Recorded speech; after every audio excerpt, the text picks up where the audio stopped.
Hello everyone and welcome to Uncivil Law. I hope you are having a great day. I am in good spirits. Happy New Year to everyone out there. I hope this new year is treating you just fantastically. And we are here with our continuing storytelling coverage of Phoenix Wright, Ace Attorney at Law, the trilogy. When we last left the action, we were in the middle of the trial of Edgeworth, former prosecutor, now defendant, who is being tried by Van Karma. Very exciting. And we had a witness who completely undermined every bit of their credibility. And we had pretty solid proof from photographic evidence that our client did not commit the crime, and the judge as much said so. Nevertheless, the judge found them guilty, because that's how it works in the Phoenix Wright universe. But it's okay. We have learned several valuable things. Namely, save options are available, and we're going to save and restore with greater frequency so we don't lose our mind as much. And with that being said, we are going to start the game. Let's get started. Episode 4, Turnabout Goodbyes. Day 2, The Trial. Oh yeah.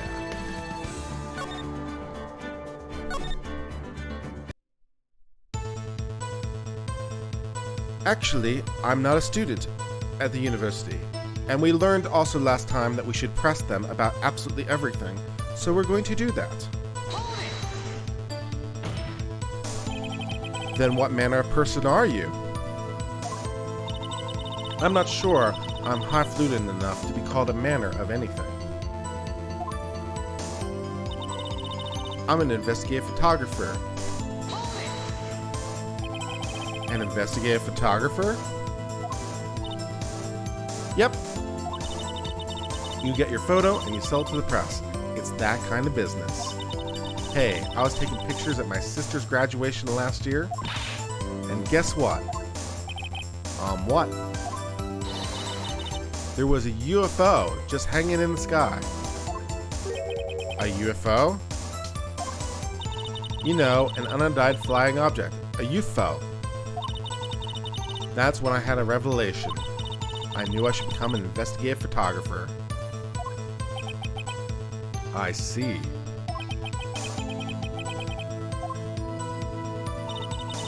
Imagine what a scoop it'd be if I got a picture of that monster. Is Gordy really all that newsworthy?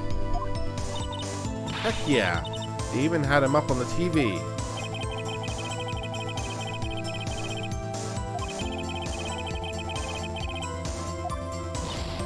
Hey, they also had a picture of him in the newspaper. For real. Yes, they did. Mr. Wright, this is one fight I do not believe you can win. Let's keep moving, shall we? Yes, Your Honor.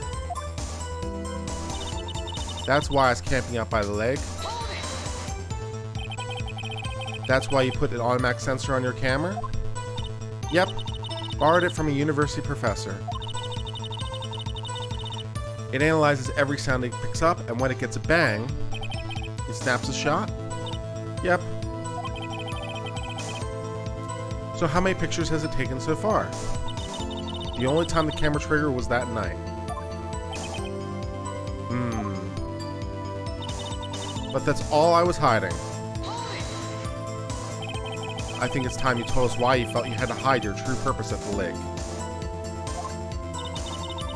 Heck, if word got out what I was up to, the lake be swarming with competitors. Competitors? Yeah, second-rate shutterbugs trying to steal my scoop. Ah, is that the only reason you're hiding the truth? Well, actually, Mr. Wright, I'll not have you asking questions with no relevance to this case. That would be a very relevant question.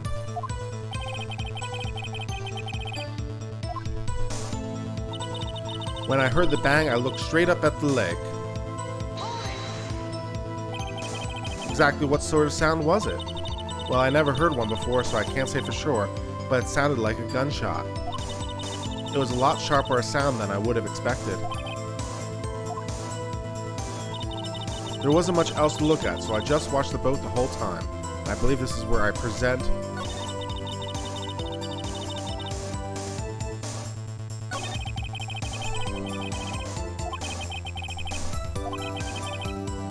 I'm supposed to present the picture.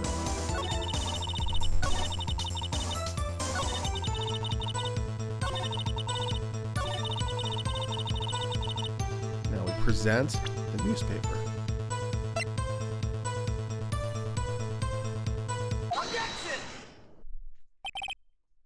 Miss Hart, were you really looking at the boat? What's it with you? Of course I was looking at it. It was the only thing out there. Any normal person be looking at it. I agree, any normal person would. But you are far from normal.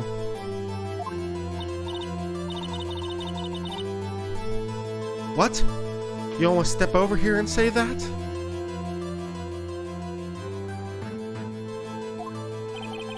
You were camping at the lake to take a picture of Gordy. Think about it. What would you do if you heard a loud noise? You'd be scanning the lake for any sign of Gordy. Oh yeah. You wouldn't give the boat a second thought. Ah! Order! Continue, Mr. Wright. You testified you were watching the boat through the binoculars. However, you wouldn't need binoculars to watch that boat. You need them to search for Gordy, and that's what you were doing. Oh yeah.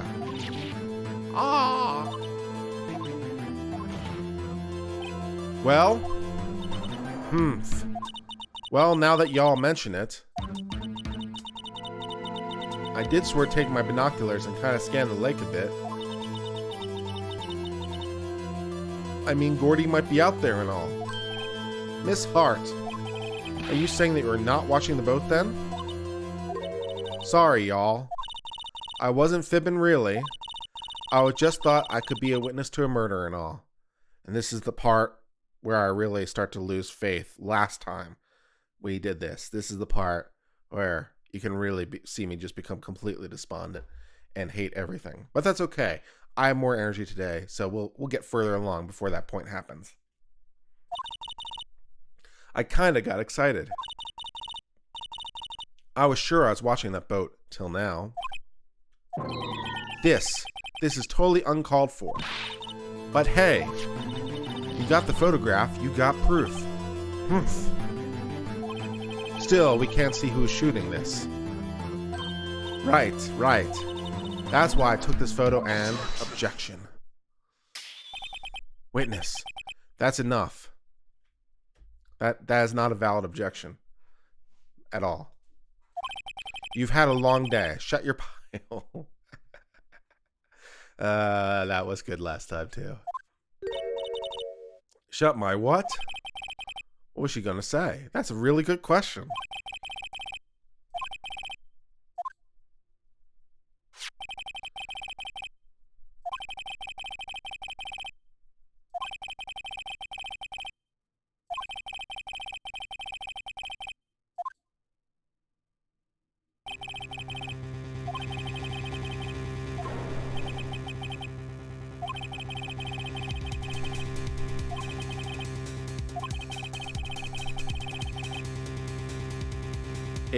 It doesn't matter at this point. It doesn't matter whether you're wrong or not, because in this system, everyone's guilty. So like, you know, the incentives here versus like a U.S. trial are much different. You know, in a U.S. trial, like this would be a perfectly reasonable thing. Like, you know, lawyers don't ask questions they don't know the answer to as a general rule, particularly in murder cases, particularly in capital murder cases, right? You don't ask questions you don't know the answer to. So as a U.S. lawyer, you know, would you take a gamble with your client's life on the line? Probably not. But in the Japanese system, apparently everyone's guilty and gonna hang unless you prove not. So why not gamble? You literally have nothing to lose, because whatever. What should I do? You should show the enlargement. In this system, take the chance, take the gamble. Miss Hart, look at this photograph. Look at this photograph. Every time I look, it makes me laugh. You enlarged this photograph, did you not? Yeah, I did. Why hasn't that enlargement not been presented? Because it does not exist. Well, she just said it exists, so, you're contradicting the witness who's testifying, so that's never really great.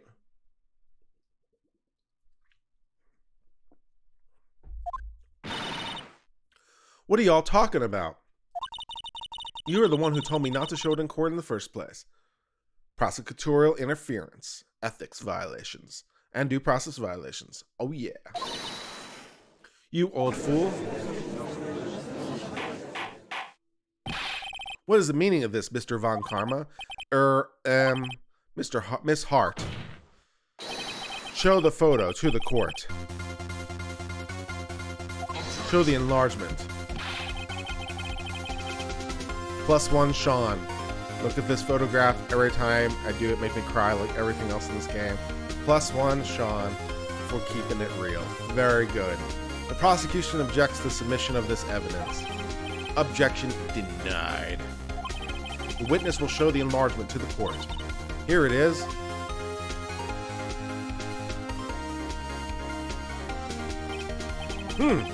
We still not can see who's firing this. It could be the defendant, or maybe it's not. Regardless, I'll accept this as evidence. It is evidence. A lot of people make this mistake in U.S. law too, where they confuse relevance with dispositive. Things do not have to be dispositive to be relevant. They just have to make something more likely or less likely to be evidence. It's valid evidence. It tends to show it's more or less likely. It's relevant evidence. So, of course, it doesn't prove anything. It doesn't have to. If the only things that were admissible were things that proved the case, trials would be a lot shorter. Anazada says this game is a hot mess, but the soundtracks are the best. You can't deny that. I, in fact, cannot deny that. I was headbanging to the song track last time before I, lost my mind and, lost faith in everything I believe in. So yes, I agree. It's a good soundtrack. It really does get you jamming. Happy now, Mr. Wright? No. There has to be something. You asked for the enlargement, you got the enlargement. And little good has done any of us. That's why I requested she not show it. I suppose this means that the cross-examination is over, obviously. Then I would like to close the cross-examination, Miss Lotta Hart. No. And none too soon. That was a flagrant waste of my time. Mr. Von Karma, do you have anything to add? I stated everything I need to when this trial began. Decisive evidence. A decisive witness. What else could possibly more be required? Nothing, of course. Well, due process would be nice. Then I believe it's time for me to declare my verdict. Wait, it's not supposed to go like this. There has to be a clue in this photo somewhere. This is bad, real bad. What should I do? You should, well, strictly speaking, I know it's the right answer for the purposes of the game, but object to the enlargement is not what you want to do, okay?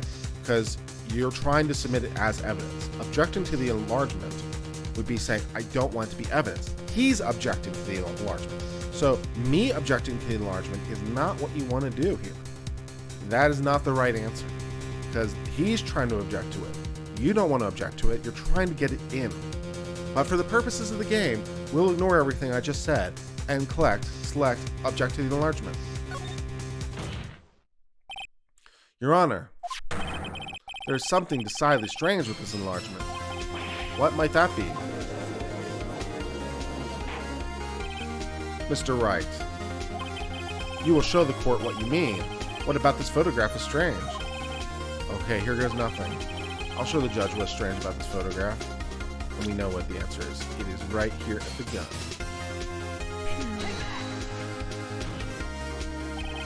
Here, Your Honor. The shooter? I'm not sure I understand. What about the shooter is strange?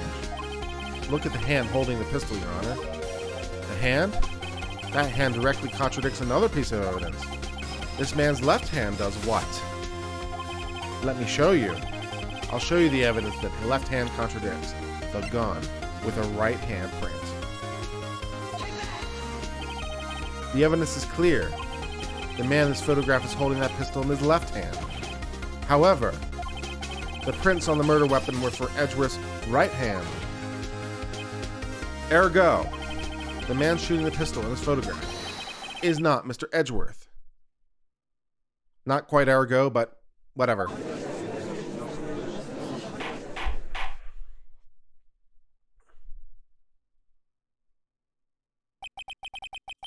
Did no one, compare the fingerprints on the gun?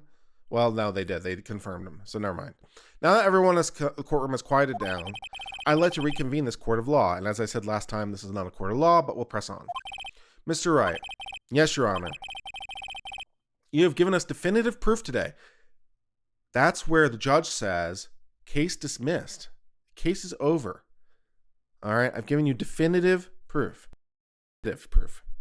Case is over. But, well, that's not going to happen. We're going to keep going for some reason. So let's do that. We now know it was Mr. Edgeworth who, not him, fired the pistol. Great. Dismiss the case. He's not guilty. However, this leaves us with a rather large problem. It leaves someone with a rather large problem, not me. I'm the defense lawyer. Not my problem. If Mr. Edgeworth didn't do it, then who shot our victim? I don't know, and I don't care. Precisely. As we've seen, there were no other people on the lake that night. Who but the defendant could have shot the victim? I guess Larry, because we tried Miss Hart last time and that didn't work. It's obviously not the victim itself because it's two people. So we're gonna say Larry Butz. We're gonna throw one of my prior clients under the bus. This is a potential ethics issue, as you might anticipate, and also I'm doing it without cause. But we're gonna say Larry because I don't know. I can't do that. You're right, I can't. Sacrifice one friend to save another? What's the point? Well, Mr. Wright, your answer? Who but the defendant could have shot the victim? There are two people. It can't be the victim himself. It can't be the victim himself. There are two people in the photograph. So it can't be the victim himself. It can't be the right answer. It can't... Andazia, it can't be the victim himself. It can't be. There are two people in the photograph. There are two people in the photograph. It can't be the victim himself. We know for a fact it's not the victim himself. We have two people in the photograph. We don't know who the second person is. Game logic, it can.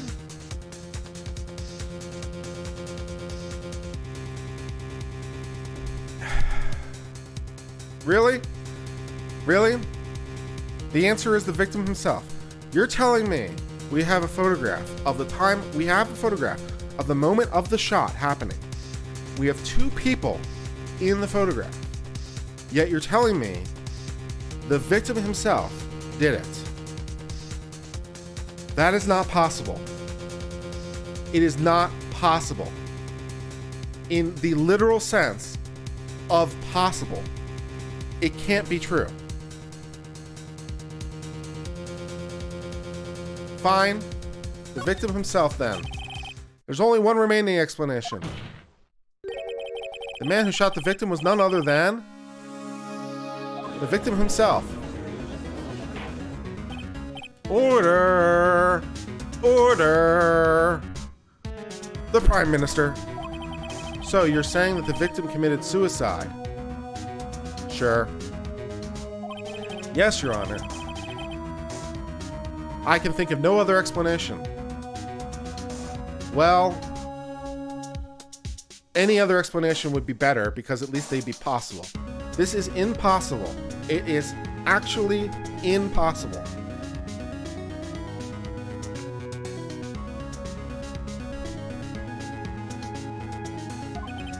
Huh. Indeed, that does seem to be the only remaining option. This judge is an idiot. In every possible sense. Objection. I'm so very, very sorry, Mr. Wright, but suicide is out of the question. What? An examination of the victim's wound revealed the distance at which he was shot. Also, the photograph shows 2 people in it. The distance? The victim was clearly shot from further than a meter away. You know, I seriously doubt that you could tell the difference between a meter away and like 3 meters away. You know, like how big is this boat? They're standing pretty close to each other. So like, I doubt you can tell the difference. Like the only difference would be like powder burns from the powder itself. If you're so close to the victim when you get shot, the powder itself from the unburned powder gets on the victim and it causes burns. They call it powder burns. But obviously you have to be really, really close for that to happen. But the distance in the boat is so short that I'm not sure you can tell the difference between like 1 foot and 5 foot. You know, I don't know. I don't know my ballistics that well, but I'm doubtful. A meter. That's 3 feet. Yes, it is. Well, that's good news.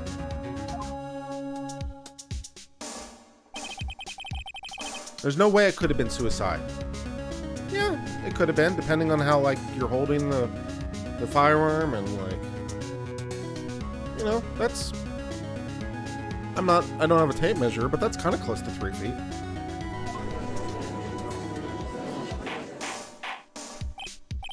Order! Order! The Prime Minister. Mr. Von Karma, are you sure of the accuracy of your data? You know who could testify about this? Like a person who does forensic science. Like a medical examiner, like a gun expert could actually testify to this. And also, they are not going to be that precise. They're going to give like a range.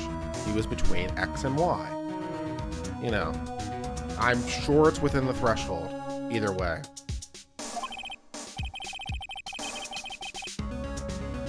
Of course, I already considered the possibility of suicide, you see. Sure you did. Oh, and now I'm just getting the autopsy report for the first time ever. I'm just now getting the autopsy report for the first time ever in the middle of the trial. Well, that's not a problem. It's not like as a defense I might be entitled to that, you know, to like read it or something. Well, thank you for the autopsy report. This is really timely discovery. Lord. Huh. I see. Very well, allow me to state my opinion. Oh my God, what are you going to talk about? Considering the situation, the shooter had to be the defendant, Mr. Edgeworth. You already said earlier, you had definitive evidence, definitive being a word that we have a meaning to. You said we have definitive evidence. It's not Mr. Edgeworth. You are an idiot. However, the prints on the gun reveal the shooter was not Mr. Edgeworth. Wow. The judge just contradicted himself in the space of 2 sentences. We know for a fact it is. We know for a fact it isn't. His mind must just be a sea of confusion to hold these completely incompatible thoughts in the same universe in the space of 2 sentences. Oof. I think, you know, basic logic reasoning would be helpful. Oh, Lord, my God. This is a conundrum. No, it's not. It's also not my conundrum at all. It's also technically not your conundrum. It would be the police's conundrum. You know, dismiss the case. Actually, like, do an investigation. Maybe if you didn't do the trial 2 days after the murder, or really a day and a half after the murder, maybe if you waited more, you could have, like, developed a case. That would have been helpful. Therefore, I'd like to suspend proceedings for this trial for the day. Okay. The court orders the defense and prosecution to further investigate this matter. Why is this my problem? Understood? Yes, Your Honor. That is all. This court is adjourned. Wow, I can't believe any of that worked. I can't believe it's suicide, Your Honor, when the photograph clearly shows 2 people in the photograph saying it's suicide. And then they start talking about distances. They start talking about, oh, we had to be this many feet and not this many feet, and therefore there had to be 2 people. How about the photograph had 2 distinct people in it, therefore it had to have 2 people? How about that? That's even better. How about we have a photograph of the moment in question that clearly has 2 people in it. Therefore, it can't possibly be suicide. How about that as logical reasoning? How about we can categorically, in the literal sense of the word categorically, we can categorically exclude suicide. We know for an absolute certainty there were 2 people. We have a photograph of the moment in question. So me saying it's suicide and the court saying, well, that's a possibility, makes me want to bang my head on the desk. Yeah. Continuing on. Woo, that was a close one. Hey, don't you have anything to say? No, I've yet to be declared innocent, right? Lord. Well, yeah, but what happened out there on that lake anyway? Yes, this would have been like things you wanted to talk to your client about well before the trial. I'm your attorney. Why don't you tell me exactly what happened? And please don't lie to me. That'd be great. If he didn't commit suicide, then who? The shooter was about 1 meter away, too. What? Don't give me that look. I didn't kill him. I didn't say you did. I'm asking you to, tell me what happened. Just tell me what happened. You were there. You were there. We know you were there. You testified to being there. Okay? So you are a witness. Why don't you tell me what happened? That'd be very helpful. I was just kidding around. Look, I'm going to check on Maya. Oh, right. What? Tell her something for me. What? Tell her to watch what she says in court. Yeah, Railway Hacker points out that the officers in the background would be potentially a privilege problem. Right. I wouldn't be having this conversation in the hallway. You're correct to chastise me. You are correct. I don't have a reasonable expectation of privacy, near does he. I would not be asking this question in the hallway, probably, because I've realized, no. I'd go into a side room. There are conference rooms in the courtroom, and they I pull them into a side conference room and say, what happened? I wouldn't walk out the door. I'd walk about 2 doors down and go into a conference room. That's what I do. That's all. Would it kill you to just state how you really feel with a thanks? How about just telling me what happened? Like the witness you are. You are a witness. You're a witness. Just tell me what happened, you jerk. I requisitioned the transcript of Lotta's entire testimony. I don't know why, because I can remember it by memory. It wasn't exactly long, but okay. I thought it might give me some ammunition for the trial tomorrow. Of course, she didn't see the shooter, so the only part of her testimony that stood was the bang she heard. I heard 2 shots, like gunshots. So where is the other photograph? Where is the other photograph? And also, we know the gun fired 3 times. Or at least had 3 shells departed. So where's the 3rd photograph? Does no one answer these questions? Apparently not. To be continued.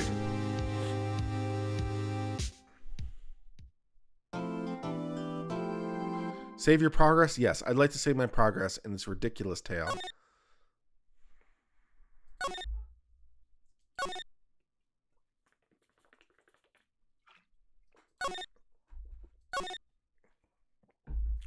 All right, let us go back.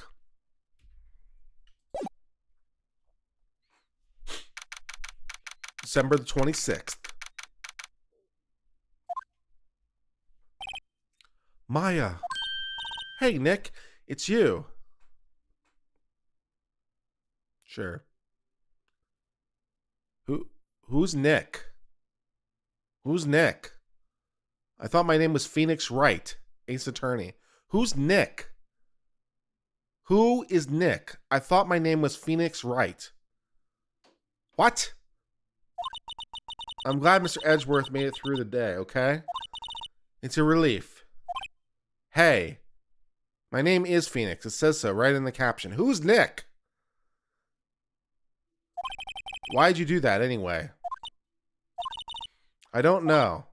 I just knew I had to do something. I know I'm not the lawyer my sister was. You're not a lawyer of any kind. You're not a lawyer of any kind. I'm sorry. Well, you did save the trial. Just behave from now on, okay? Oh, okay. Also, why are you in this room? I forgot. Oh, Phoenix. The localization is off sometime. You think Nick is short for the last part of his name because it's Phoenix? Yeah. Why is she in custody again? Oh, because she was in contempt. I remember. She's in contempt. So they're actually holding her in a holding cell. Okay. And the officer's present. And there's a camera in the room. Which is a denial of, like, right to an attorney. So yes, these are problems. Talk. Questioning. Have you been questioned yet? What do you need to be questioned about? You know, you don't need to be questioned. The judge, you can just be held in contempt. Because it happened before the judge. Right? You don't need to be questioned about anything. Why you wouldn't be questioned? Detective Gumshoe was here just now. He said, seeing as this is your first offense, we'll let you go after questioning. That's not how any of this works. Whew. Oh, and he wanted me to get bail money ready. If they're letting you go, why do you need bail? If they're going to let you go, why do you need bail? Because they're going to let you go.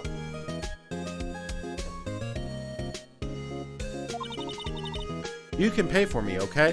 Why do I have to? They're going to let you go. So there's no bail because there's no charges. Apparently. Huh? How much? I don't know. I guess they'll send you a bill or something. That's not how bail works. Why do I picture giant bales of money every time I hear the word bail? Any luck with Mia? None. I can't get through to her at all. I tried. I really did. I don't know what to do. I think I probably shouldn't have stopped my training.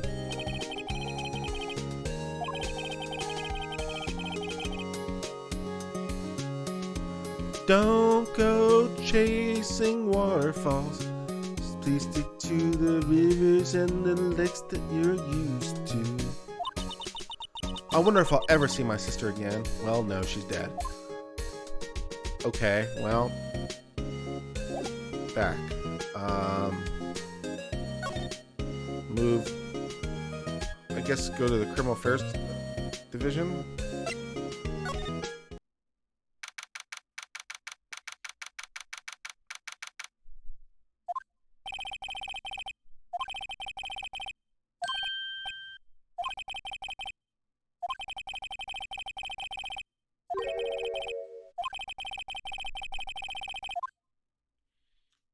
Okay, well, I guess we'll go to the scene of the crime.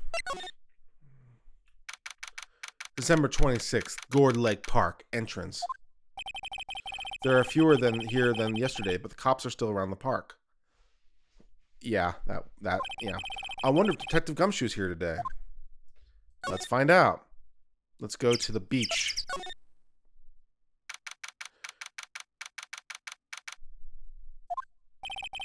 Haven't seen Larry around today at all. Probably off paying. Through the nose on some date with a lovely fiancé. To the boat rental shop. Looks like the boat rental shop is closed today too. Okay, well that wasn't the right answer, I guess. Let's go to the woods. Why is the camera still there? Why is the camera still there? It's part of the evidence now. You know? It's in the evidence. So why is it... Okay. There's our detective friend. Hey, Detective Gumshoe. Hey, pal. The trial today, Yes? What about the trial? Well, I was gonna say good show, but it wasn't really all that. Though you did save Mr. Edgeworth, I guess. Yes, I did. Screw you. I just wasn't sure how to thank you, you know. Well, you could have thanked me by doing your job in the first place and actually completing a thorough investigation, you know, so that we knew who the people was and then we didn't have to do this. That would have been good.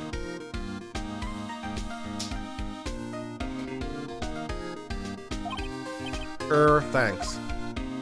Alright, let's talk about, like, stuff. Let's talk about tomorrow's trial. Detective Gumshoe, any idea what strategy Von Karma's planning on? I don't really care about the strategy. I really don't. I just want to know about evidence. I don't care. It sounds like he's bringing in another witness. Great. Tell me about the witness. I have a right to know. That would be great. Another witness? Oh, right. He said something about that in the trial today. Did he? If he did, I missed that. There were 2 witnesses. Aha, he did. Yes, he did mention that. You're right. I was wondering who that other witness was. Who was it? Sorry, pal. As much as I'd like to, I'm not at liberty to divulge that information. Not only are you at liberty to, you have to. You have to tell me. I'm the defense lawyer. I have to know. Right. No, the opposite of that. Oh, right. I wanted to ask you something about Edgeworth. What's up? Is he afraid of earthquakes? I never heard anything about that before.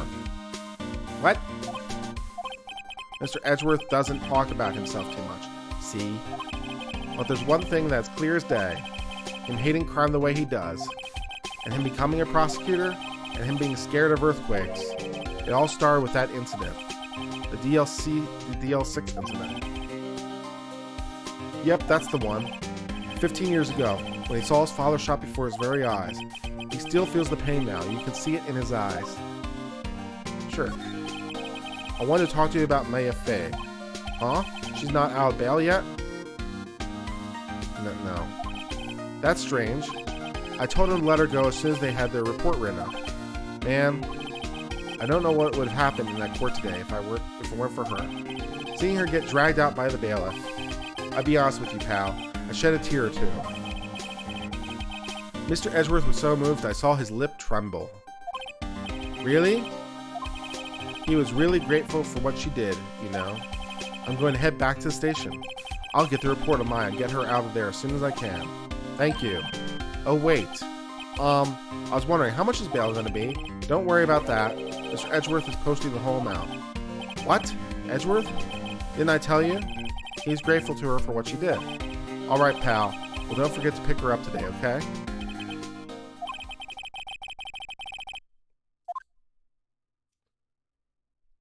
Yeah, your client should be paying you for your professional services. So, you know, him paying you for your month's rent should not be a problem. You know, for a capital murder defense, you know, that should pay for a month's rent or 2 or 3 or 6 or 10, you know, or 12 or more.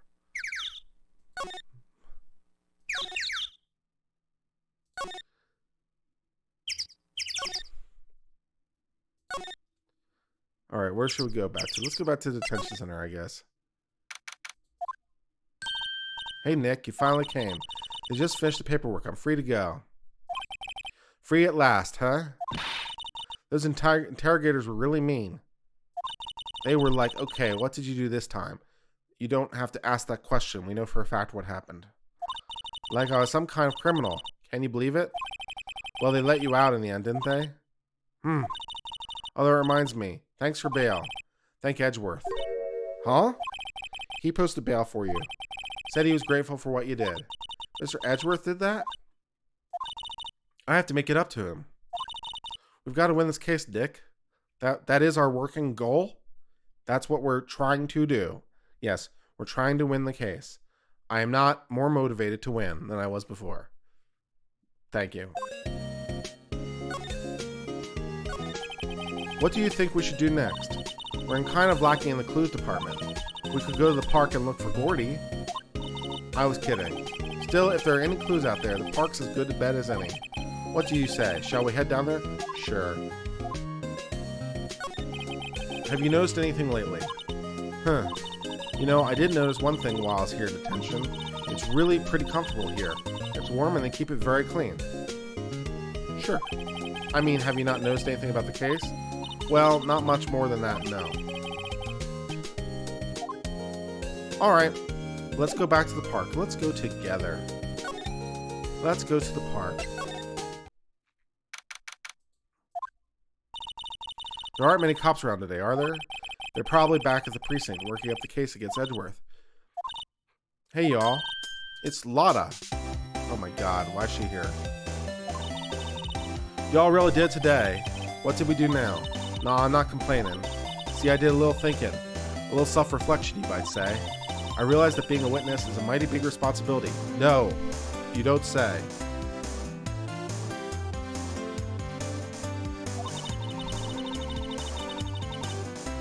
But I just went up there and started blabbing any old thing that came to mind.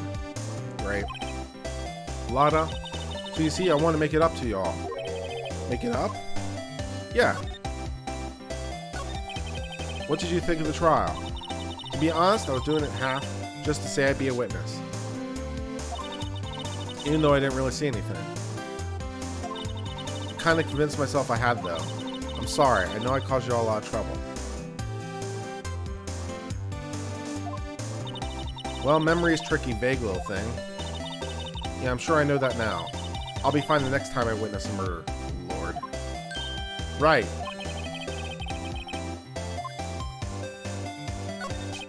What about Gordy? Right. While I weigh the figure, the trial's only stoking the flames of Gordy fever. I'll get my exclusive photos and rocket to stardom. Alright, Lotta, you go, girl. I wish I could be an investigative photographer. You can. You can be an investigative photographer. It would probably suit you very well. Go do that.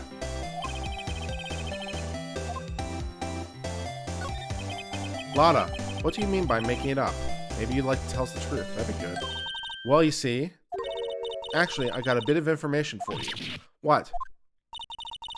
That Von Karma didn't want me to say nothing about it. What information? The second photograph, maybe? Now we're getting to the heart of it. See, I reckon we might be able to do ourselves a little exchange. How about you just give it to me? Exchange? I thought this was to make it up to us. Right. I propose a little exchange to make it up to you. What? Information doesn't come cheap, my friend. You're legally obligated to give it to me. Hey, I see you thinking, my, how unsophisticated these southern folks are. It's written all over your face. Let me tell you, most southerners are way more sophisticated than you. I'm just the exception, okay? Well, what'll it be? We're gonna deal or not? How about you give it to me, or you'll be in contempt. You'll be an obstruction of justice. This is what obstruction of justice looks like. You're obstructing justice. What do we do now, Nick? I guess we'll deal. We don't have any other leads, so I don't think we have a choice here. Okay, how much? Huh? You completely off your rocker? I may not be sophisticated, but I'm not trying to rob the poor. The only fair exchange for information is information. Listen good. What I need from you is information about Gordy. Gordy? But Gordy might not exist. Then bring me proof that shows he doesn't. Wow, you want me to prove a negative. You want me to prove a negative.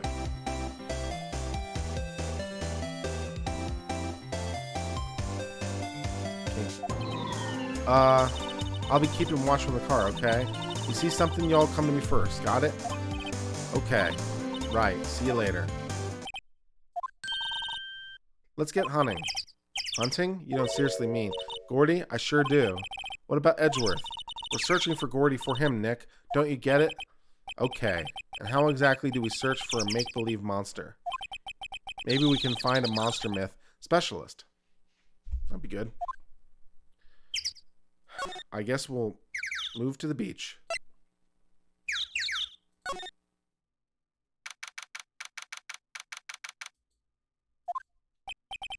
What's that? The Steel Samurai, Nick. Yo, Maya. Larry, what the heck is that? Oh, it's my girl Kiance's idea. She was all, if you like it, put this here. It would be like really cool. Dude, she gave it to me along with the banner. Wow. That's really impressive. She could find those for you. Well, she knows a lot of people. And that show's finished now, so she got them for free.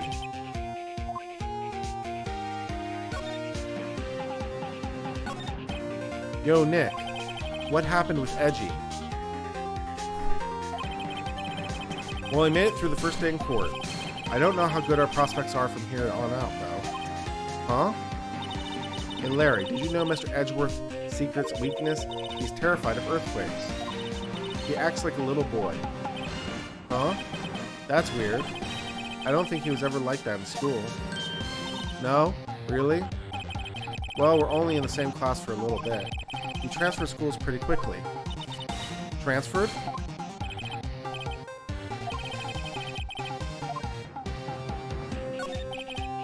Hey, Larry, when did you get that big thing?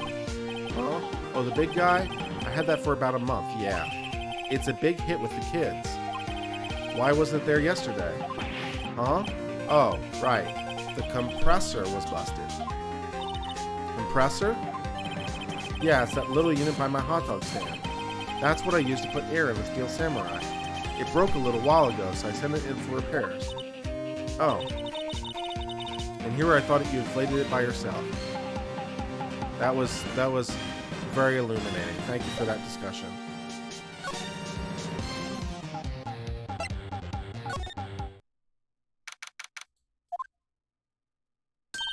Hey y'all. Well, y'all find anything more about Gordy? Not really. Well, keep moving. It gets cold out here at nighttime. It's a little chilly. I think I have to sneeze. Whoa. No, you don't. No sneezing. Wachoo.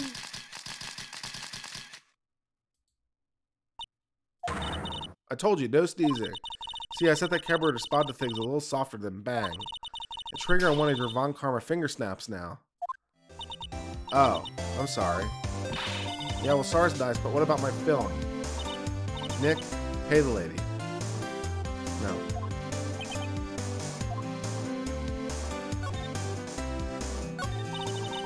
I learned something in today's trial, that's for sure. Testifying is serious business. That's why I decided not to talk about the case anymore. You have to. Huh? Well, didn't you say you had information about the case? Tell us that, at least. Like I said, I'll trade it for the dirt on Gordy. What are you going to do if Gordy doesn't exist? I'll quit being an investigative photographer. What? After all, I only have one photo of my name so far. Was it a good one? You bet. A UFO. A UFO? Anyway, if I can't get a career-making photograph this time around, then that's it. I'll quit and go back to school. So you really are a university student? Yeah, well, I'm taking a break for a bit. Right.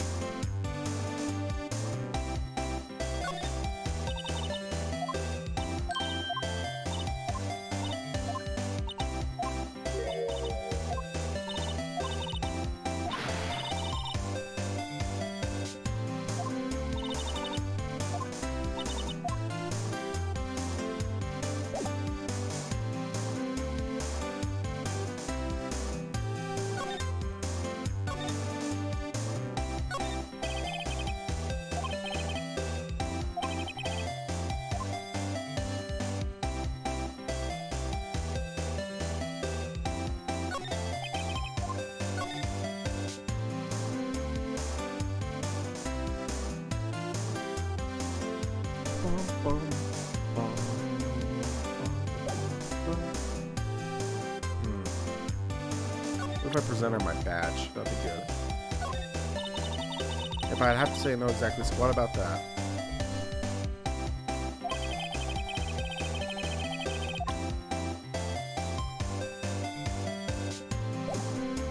Alright, what should we do next?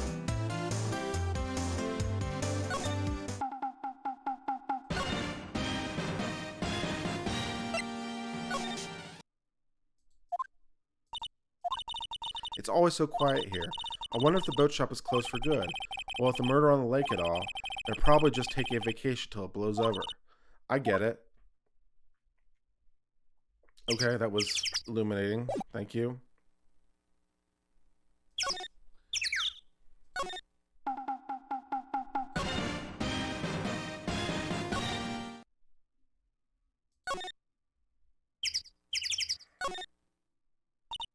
Ah, fresh air. I gotta say, freedom feels great. Behave yourself in the courtroom tomorrow, okay?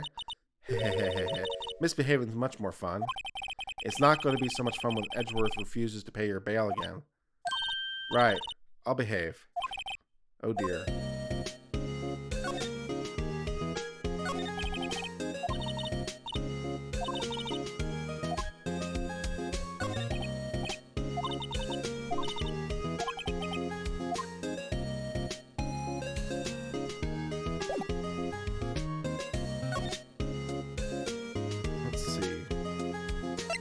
Affairs?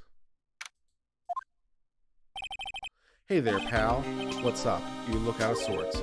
Wait, you didn't go and do something that's going to hurt Mr. Edgeworth's case again. What do you mean, again? Whatever, have a seat, pal. I'm here for you if you need anything. How about tell me who the other witness is? How about tell me all the evidence? That'd be really great.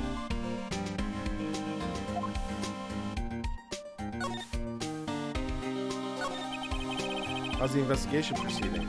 It's not really. We have another meeting coming up. We're supposed to talk about Mr. Edgeworth's motive. His motive? You know what his motive is. See, Mr. Edgeworth's father died in the DL6 incident, and the guy who got the lone suspect declared innocent was the victim. Yes, you already know his motive. Revenge. Robert Hammond. They're saying that's why Mr. Edgeworth shot him. That would comprise a motive, yes. And Edgeworth never talked about his past.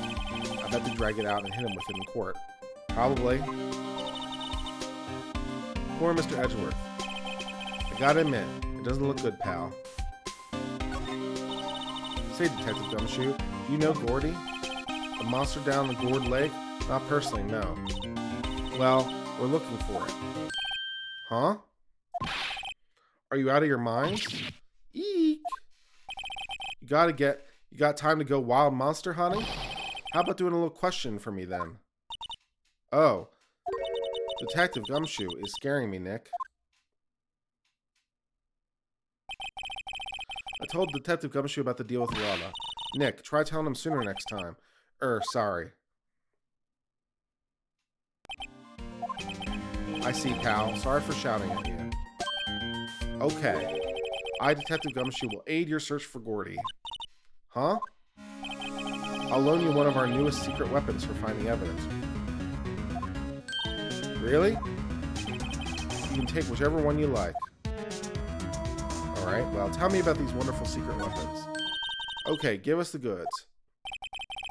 Hold now. Everything in due time. First, let me show them to you. These are our best and brightest. Introducing secret weapon number 1, the missile. Missile? He's a canine police dog, still in training. Missile. Here, boy. Woof. Aww. Here he is. Hey, he's cute. Look, Nick, cute dog. A cute dog. And this will help us out. Good question. Woof. Next, secret weapon number 2. A fishing pole. That might be useful. Hey, this is my own personal pole. Detective Gumshoe, we're looking for a monster. Yeah. How are we supposed to catch a whole sea monster with a fishing pole? Never know till you try, pal. Okay, this next one is the last one. Secret weapon number 3, a metal detector. That sounds also promising. Here, Detective Gumshoe. We're looking for something alive. Right. How are we supposed to find it with a metal detector? Hey, you never know. I might have been eating soda cans. Well, which one will it be? I can't make up my mind, Nick. They all seem so perfect. I can't make up my mind either, for the total opposite reason. Oh well, I suppose it can't hurt to borrow one of them. Well, let's see. What makes the most logical sense? I mean, the dog isn't going to be particularly helpful. I mean, that's maybe they smell something and dig up the sand. Feels like the fishing pole, the metal detector probably is the most useful.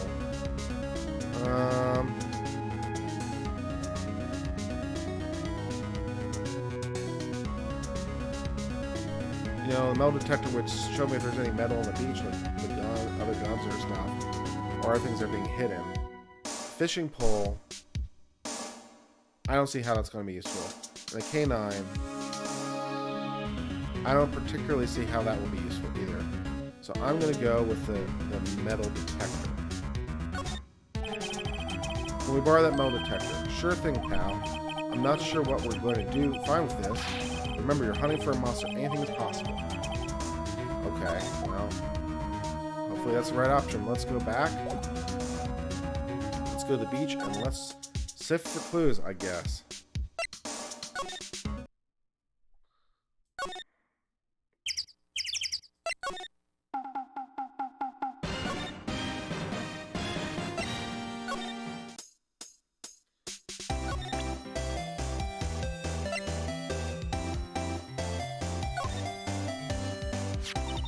Hey Lotta, look at this. It's a metal detector. I know what it is. I'm not sure that's going to pick up Gordy though. Unless he's been eating people's watches or spare change or something. Oh. I hadn't thought about that.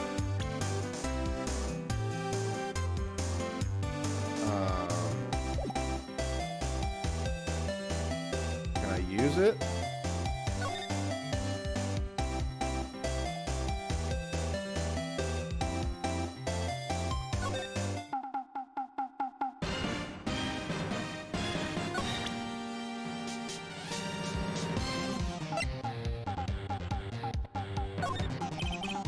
Sorry, Nick. I don't know much about that.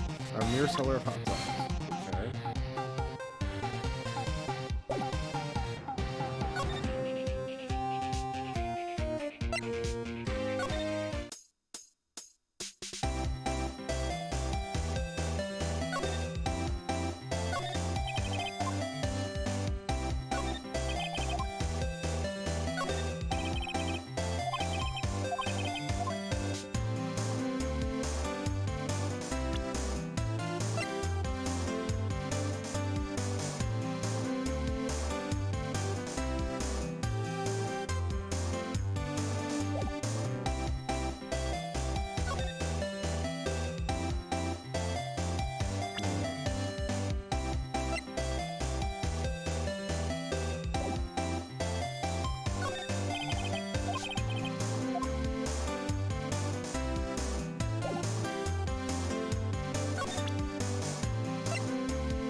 Haha. Haha. Beep, beep, beep. Nick. It's beeping. The metal detector found something. Sure is loud enough about it. Whatever it is, it must be in those bushes. Go check it out, Maya. Why do I have to check it out? Nick. Look. Huh? An air tank. Huh. The valve looks broken. I thought it was Gordy. Maya, first of all, why would Gordy be in the bushes? And second of all, why would a metal detector react to a sea monster? Oh. Huh? There's something wrapped around this air tank. It looks like a string of flags. Well, we might as well take it with us now that we found it. It's heavy. Air tank. Well, presumably that has some relation to the thing that Larry put out or something, so... I guess we'll go back to talk to Larry and see if he recognizes this and if that is, like, helpful. I'd like to present you with an air tank. What? An air tank? What about it? Larry, I wanted to ask you about this tank. Have you seen it before? Have you seen this before? Huh? Me? No. Never. Who the heck would go diving in the middle of the winter? There's something about the way his eye twitched when I showed him that. I think I better pursue this line of questioning a little further. Okay.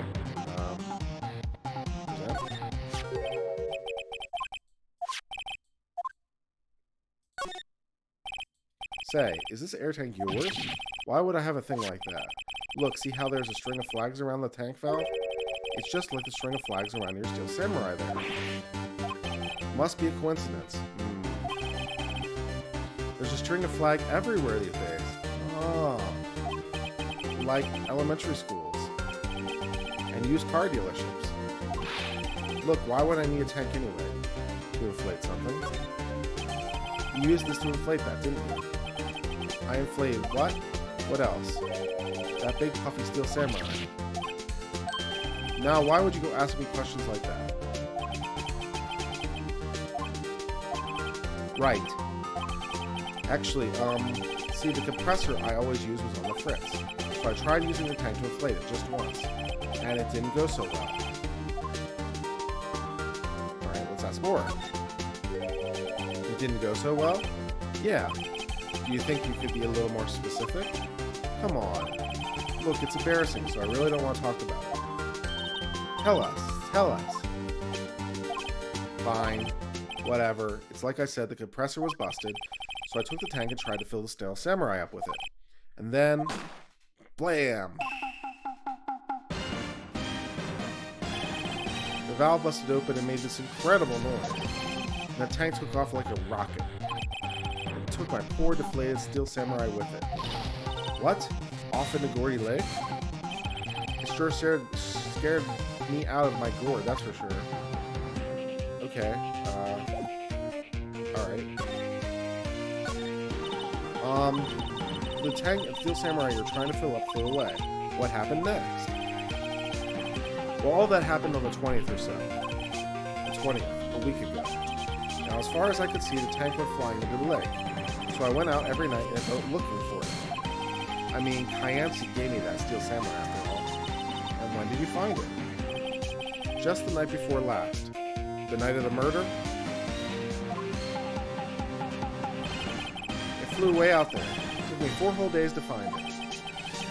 The night before last was the night of the murder. Yes, I said that. Sorry for not telling you, Nick. Actually, I was here on the night of the murder. But you see, I went home before midnight. So you didn't know about what happened? No?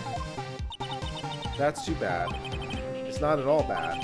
We've solved one mystery at least. A mystery?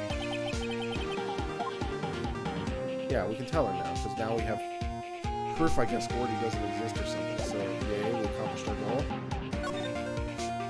By, you know, a very roundabout way.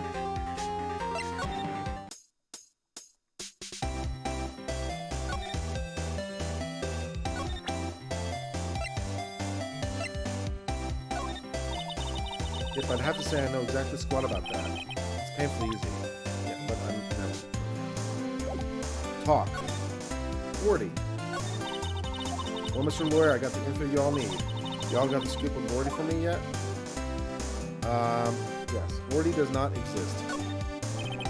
Lotta, there's no such thing as a Gordy. What? How can y'all be so sure? Really, Nick? Y'all got some proof Gordy doesn't exist? Yeah. The proof that Gordy doesn't exist is here. Of course I have proof. No lawyer worth his badge would make a claim without proof. Here's the proof that Gordy does not exist. The tank. Take that! Larry's air tank? What are y'all doing with an air tank? This is Gordy. Excuse me? What exactly are you saying, Nick? There's a stand near here, a hot dog stand. There's a giant inflatable samurai doll there. About a week ago, an idiot, who happens to be a friend of mine, tried to fill it. He used his air tank, and when the valve blew, the tank flew into the lake. Apparently, it made a pretty loud bang when it flew. A bang. The tank, along with the still deflated samurai, fell into the lake. At the same time, a couple was taking a photograph of the lake. This photograph. Didn't that happen like at night and this is during the day? Didn't the air tank incident happen at night and this is the day? Okay. Wait. So you're saying that Gordy is really a steel samurai? Well, that's a fine way to ruin a girl's dreams. I'm sorry, Lotta. I'm not sorry. In any respect at all. Not even a little bit.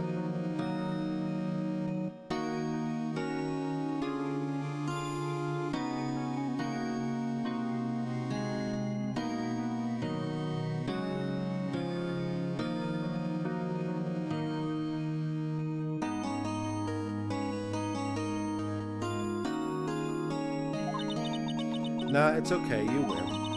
I'll give you your info like I promised. Poor Lotta. So tell us this information you have. A promise is a promise, I guess. I overheard the cops around here saying something about the witness tomorrow. They said he's the caretaker of the boat rental place up the path here. Boat rental. There's someone there. I mean, it looks so deserted. Just an old guy living all by himself. Y'all should go check it out. Thanks, Lotta, we will. Let's get cracking, Nick.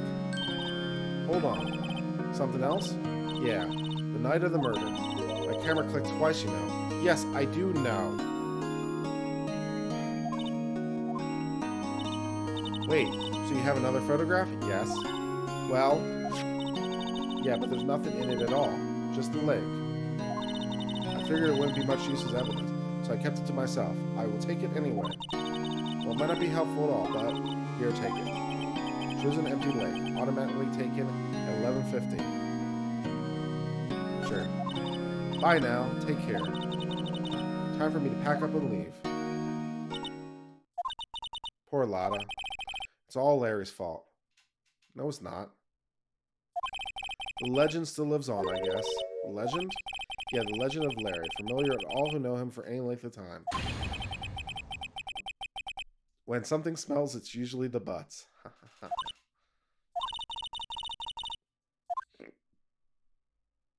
Alright, let's go to the boat rental shop and see if that will teach us anything.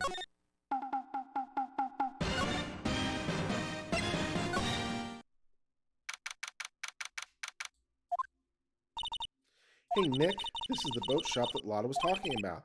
You're right. Doesn't seem to be anyone around. Well, let's go check it out anyway. Great. Let's do that.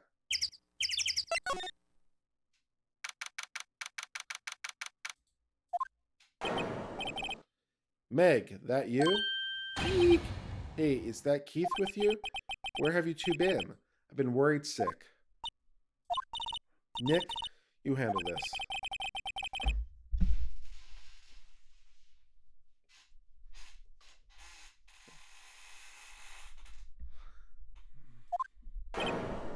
Meg. Yes? Finally made up your mind, have you? My mind?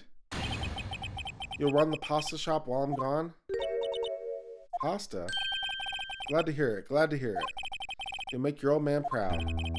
When the kids left the house, I didn't know what to think. How am I supposed to keep this place running, an old man like me? Holly, the kids are home. Hello, hello.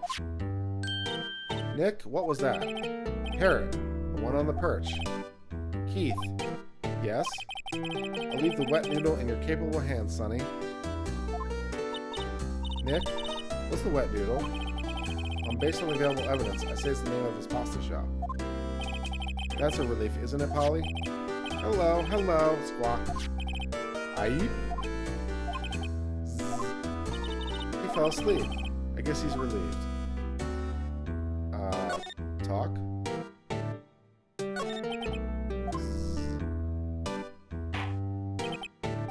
This is a boat rental shop, right?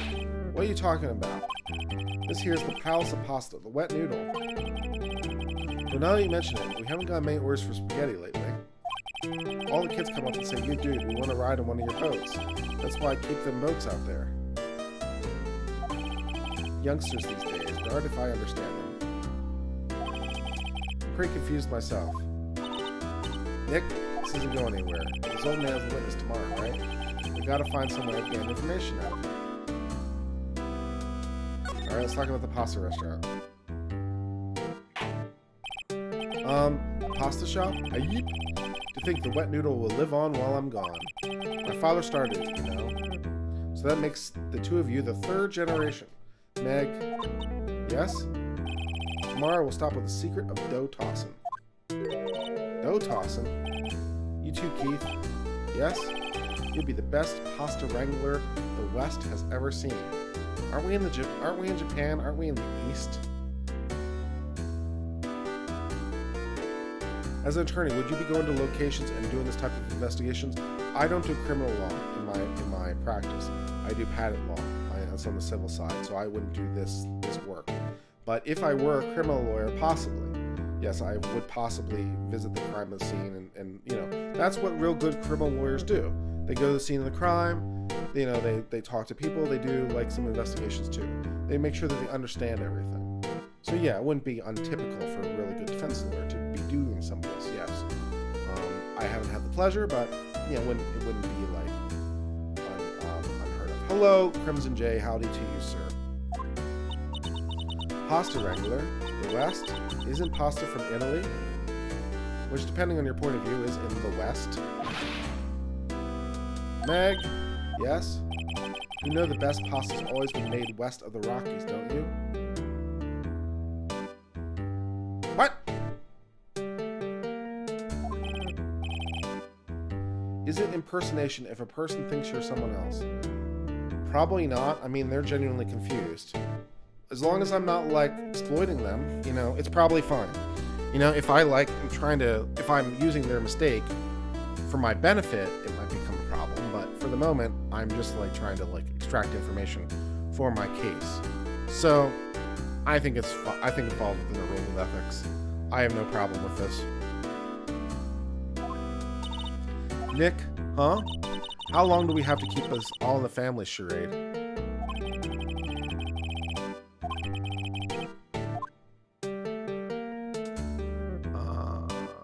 Back? Examine?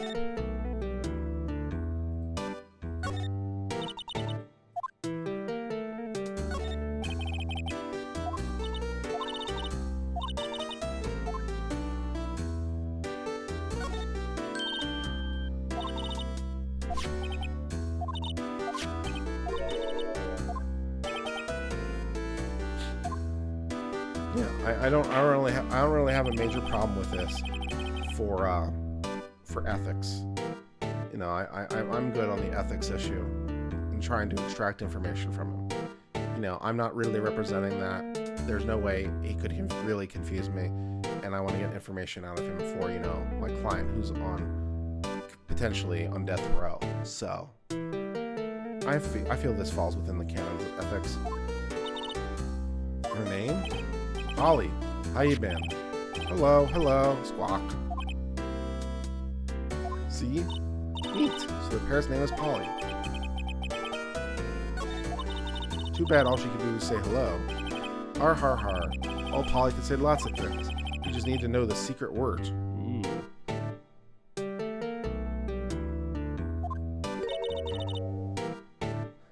Crimson J says, I'll get the info, just give me a car battery. Crimson, I don't think that would fall into the category of ethical. No. I think that might be a bit much.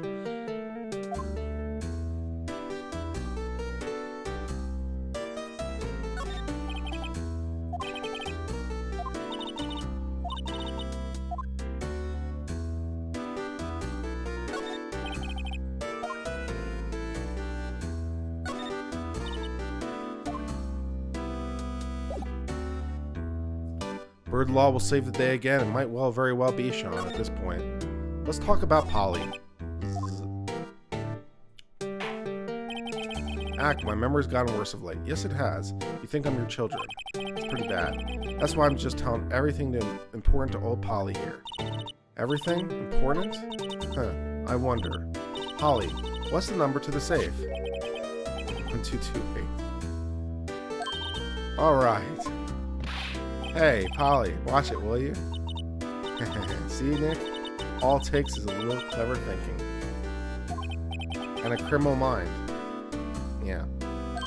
Quick, Nick, write that number down.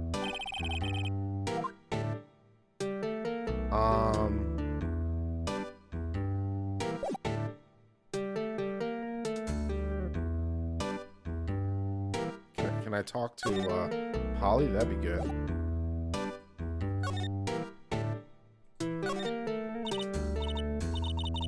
What's your name? Polly. Hee hee, cute. My son, a new friend. Yeah, they think alike.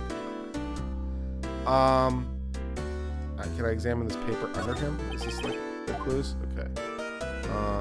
Alright, so I've examined this room pretty thoroughly.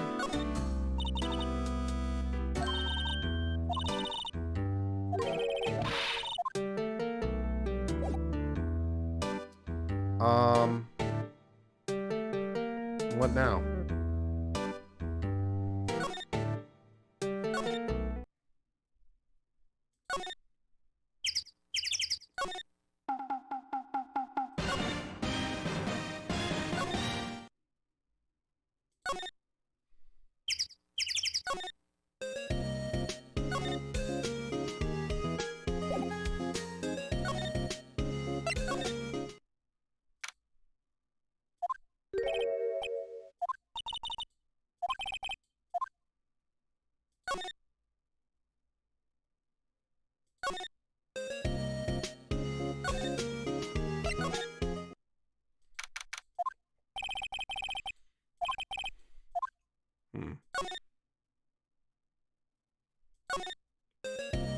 Did I examine? I didn't even see the safe. There was a safe there. I didn't even see it.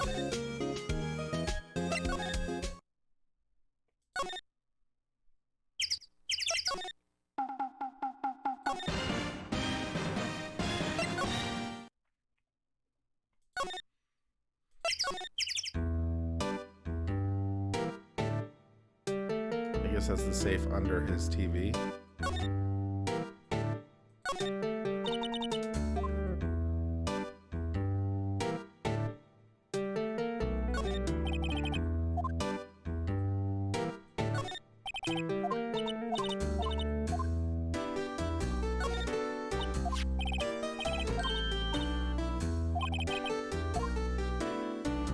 Yeah, I see that little black, this little brown thing here next to the fishing pole. I see that, but yeah, it doesn't look like that's the answer.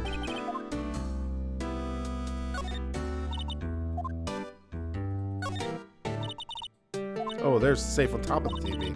It's locked. Yes, but we know the combination, so we could open the safe.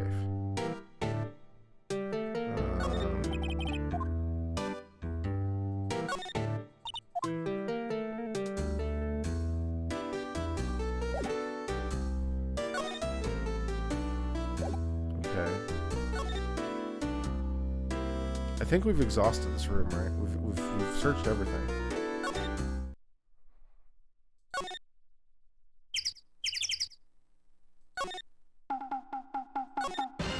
Talk to him.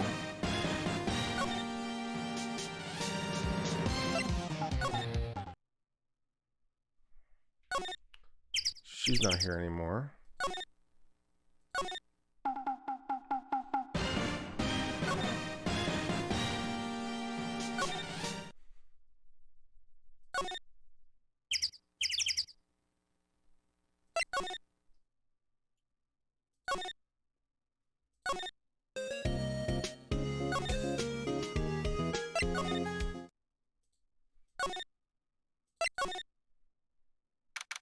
Aha, the detention center.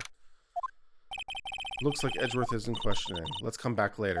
Why is my client in questioning without me? Why is my client in questioning without me?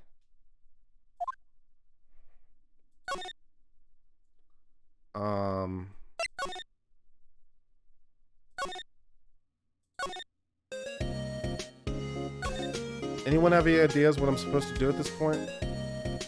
I am now officially soliciting ideas from the chat. Please help me.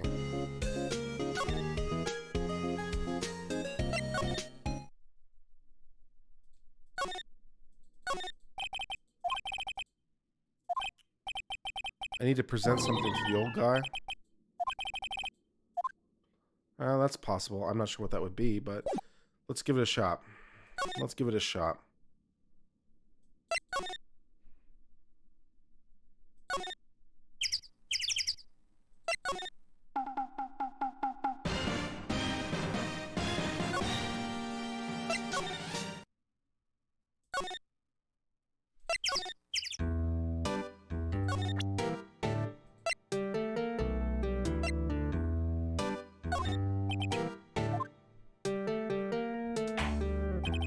Now listen here, Keith. Remember that tricolor pasta we're talking about? A rainbow Leah. Figure the last color we should use. Indigo blue. Indigo blue. That didn't seem to work the way I thought it might.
Okay, now we're making progress.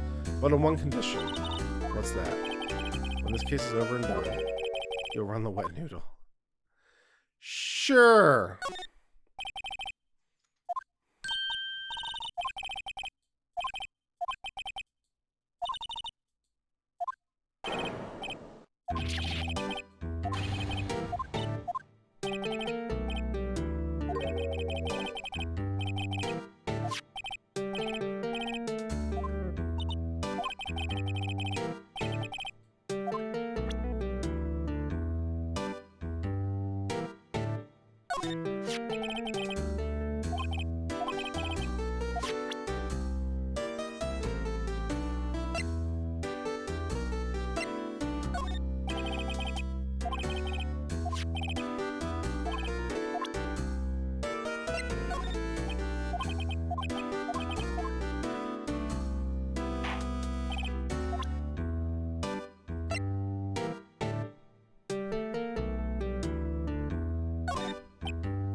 Now what?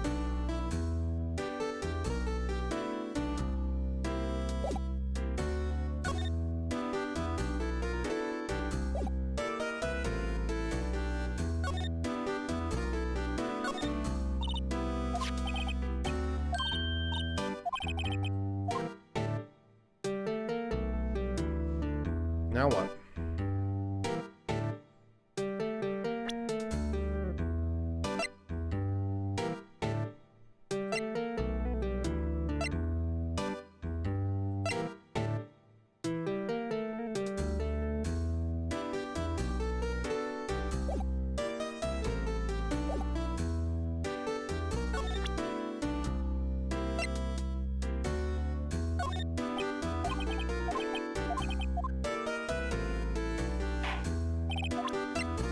Maybe we're done here. Maybe we're done here.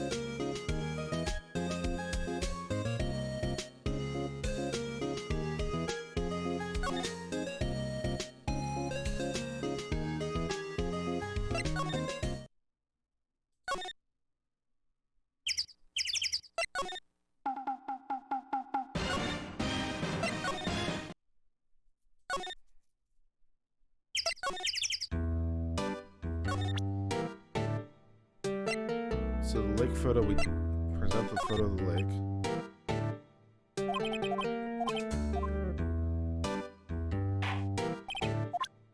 Yeah, that's a good idea. The photo shot, right?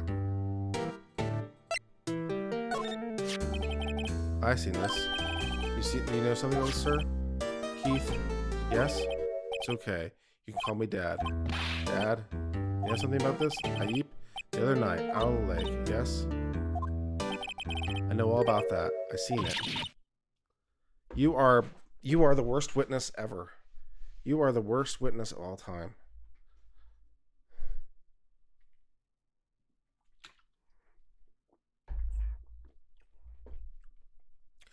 If I were a real lawyer, I'd have a swearability hearing. Seriously. Like, you know, you normally do it for really small kids to like find out if they can be put under oath. But for this guy, it's like, yeah, I want a swearability hearing to find out if this guy can actually be put under oath. He's so unlucid, I want a swearability hearing. That'd be good. Tell us what you saw. Well, I suppose, since you're taking over the shop and all. Great, tell me about it, please. Great, tell me what you saw. I forget the time, but it's pretty dark outside. Probably night. It usually is dark at night, yes? Then I heard this bang, so I went outside, and I heard another one bang.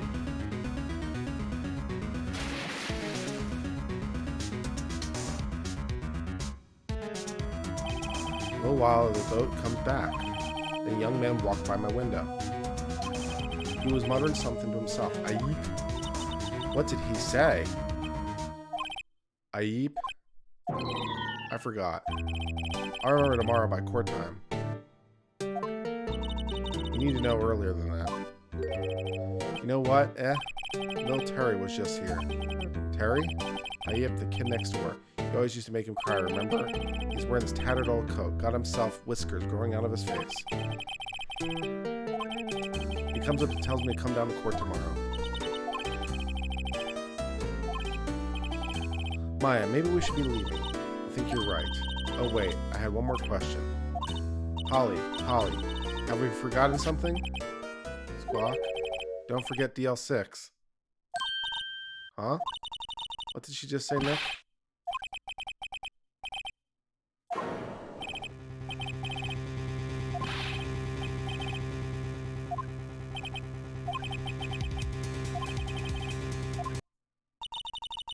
Why would the bird Polly know about DL6? Probably because it's what the guy was saying when he was walking by the window, would be my most reasonable guess. That's what he overheard. We have to figure out who that old man is. Oh, what? He locked the door from the other side. Who could that old man be? I think I need to do a little bit more research on the DL6 incident. Maybe I should ask Detective Gumshoe. Okay.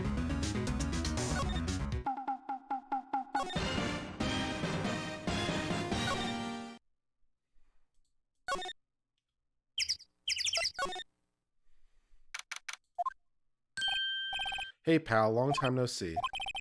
You don't look so happy. What's wrong this time? Actually, I want to ask you something. Yeah?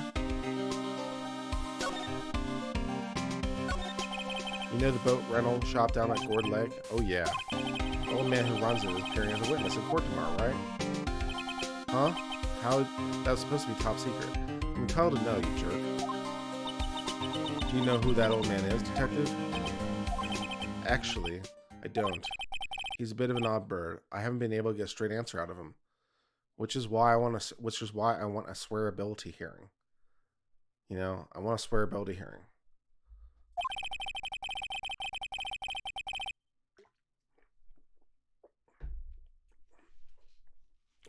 I decided first he wasn't persuasive enough to stand and testify as a witness, whether he's competent enough. That's why we called Miss Lotta Hart yesterday. As for who he is, we have absolutely no idea. Well, that's encouraging.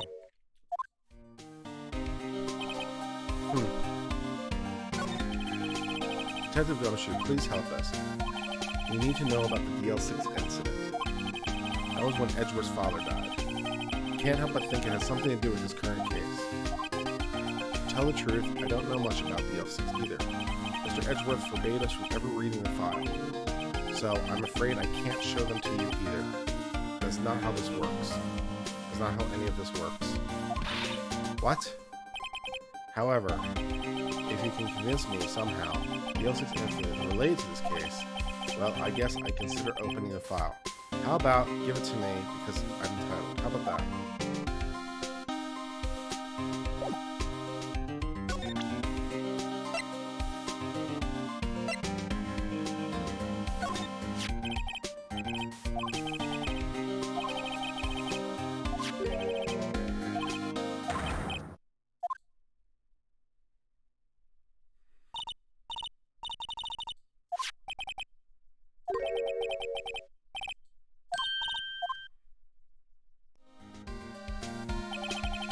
Pretty sure the old man must have taught her that word. Yeah, but how would the old man know about the DL6 incident? Wait, what if that old man was connected to DL6? Nick, you think he might be... I get you. Sounds like you need information on the DL6 incident. Yes, that'd be helpful. Through there is the station's record room. I'll give you special permission to go in and find what you need. No, you won't. That would be retarded. No, that's not how that works either. You give me the file. You don't let me into the records room. No. Alright, way to go, Detective Gumshoe. Okay, Nick, to the records room.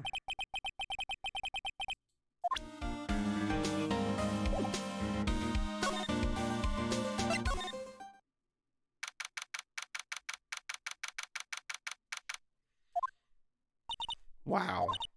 It's amazingly dusty. 10 years of files and 10 years of dust, I guess.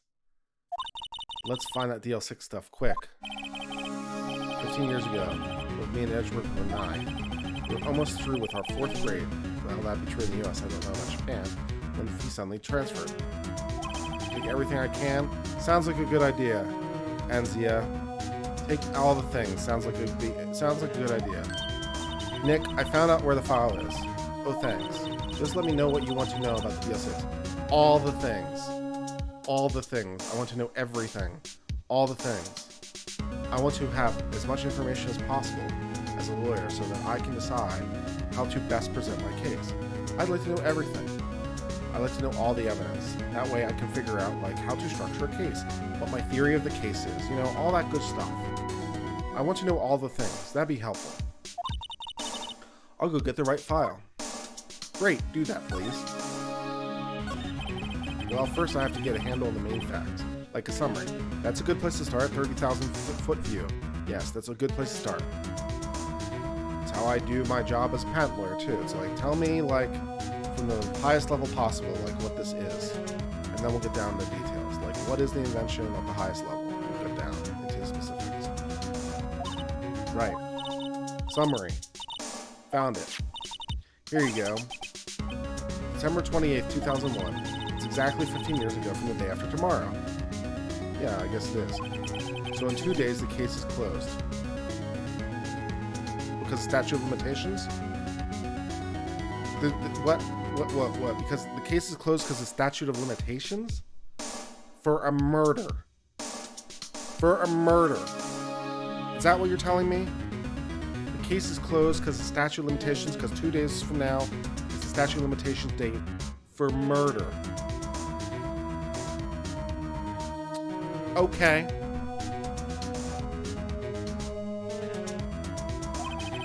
The incident took place in the elevator of the district courthouse. Is this the same district courthouse where we're holding a trial now? Hello, Lent. It's good to have you here. Thank you for joining us. Looks like it.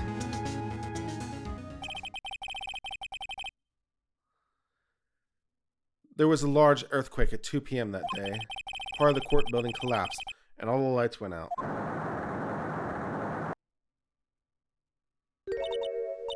Wow, that was some earthquake.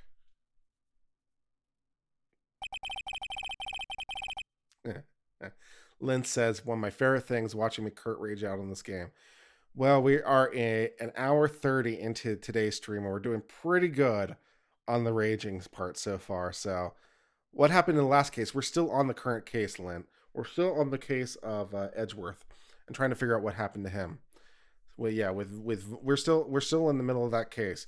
We got to the end. We got to the end of the trial day, and the judge moved to suspend for the rest of the day because we had rock solid proof that our client was not guilty, and because of that, the trial's starting again tomorrow. I don't know. It took 5 hours for them to be rescued. 5 hours for an earthquake. That's like not, unreasonable. It sucks, but like 5 hours in an elevator during an earthquake, it seems like a reasonable response time. Probably a lot of stuff happening, yeah. There was a lack of oxygen in the elevator.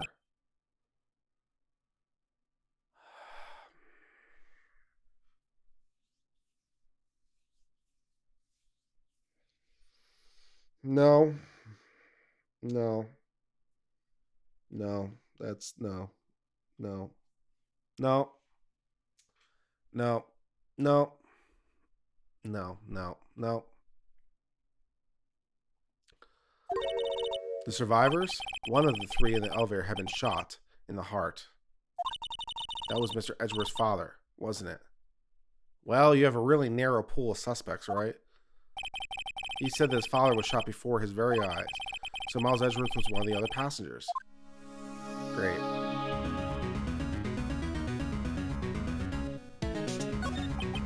Do you have data on the victim, Edgeworth's father? Yeah, hold on. Victim. Here, found it. Gregory Edgeworth, 35, defense attorney. If you're still alive, he'd be 50. He lost that day's court case in court, which apparently in Japan, it's just all the cases, because they have a 99.6% conviction rate or something ridiculous, which, just like, is insane from an American perspective. And they also have airtight elevators. Yeah, as Railway Hacker points out, yeah, airtight elevators apparently is a problem in Japan. Miles Edgeworth, of course. So he's with his father in the elevator. From the angle of the bullet and other evidence, it could not have been a suicide. Well, neither could the incident at hand. Oh no. Wait, no. I refuse to accept this. I refuse to accept this that it could not have been suicide. Because apparently, in the case at hand, even though we have a photograph of the shooting, and in the photograph it clearly depicts two people, somehow that could be a suicide. I refuse to accept, given that premise, that other evidence excludes this from being a suicide. I refuse to accept that premise. I refuse to accept the premise. No. If you can have two people in a photograph and one is shooting the other and still say, hey, it could be a suicide, I refuse to accept the premise that this is categorically excluded from being a suicide. I refuse to accept that. I say it's a suicide. Screw you. The murder weapon, a pistol, was found in the elevator. Yes, one would expect. The pistol had been fired 2 times. Where have I heard that before?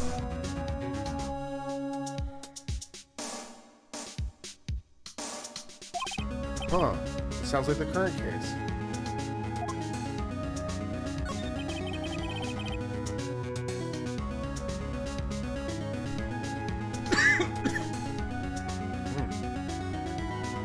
Excuse me a second.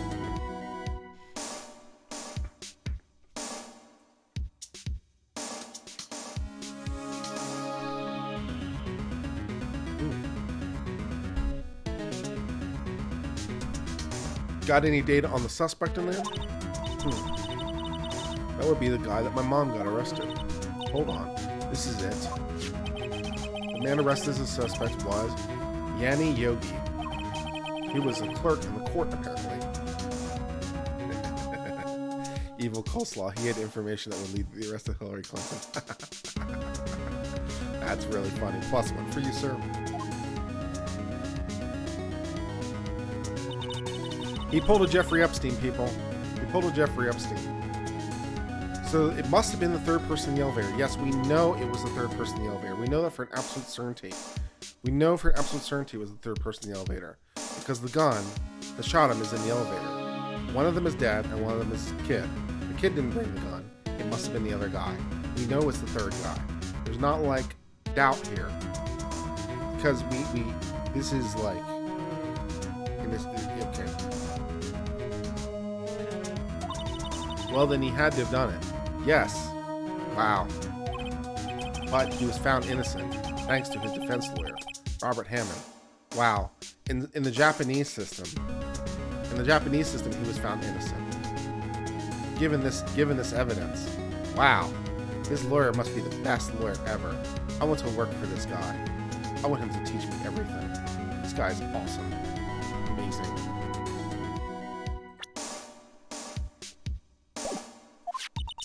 Hammond, the victim in our case. Right. The suspect, Mr. Yogi, was oxygen deprived, so much so he had brain damage. In the airtight elevator. He lost all memory of being in the elevator. After he was declared innocent, he disappeared. Where could Yogi have gone to, I wonder? Well, the issue sounds more like, at least in the American system, would be more like competency to stand trial. That would be like the primary issue. Really, if you had that much brain damage, the issue would be competency to stand trial in the first place. Rather than, like, innocence of the thing, but sure.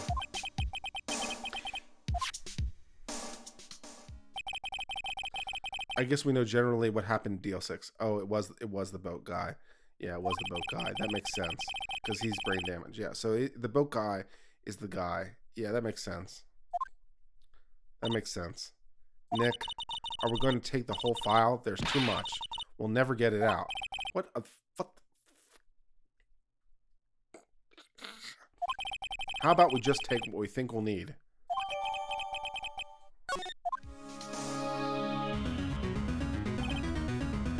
Right. That's probably all we'll be able to find here. Now, all that's left is the trial. I wonder how Dad will do testifying in court.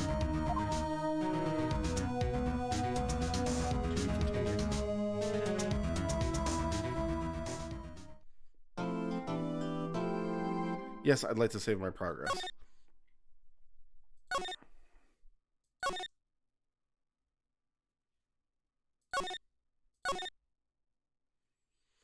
Alright, let's play some more. December 27th, District Court, Courtroom number 3.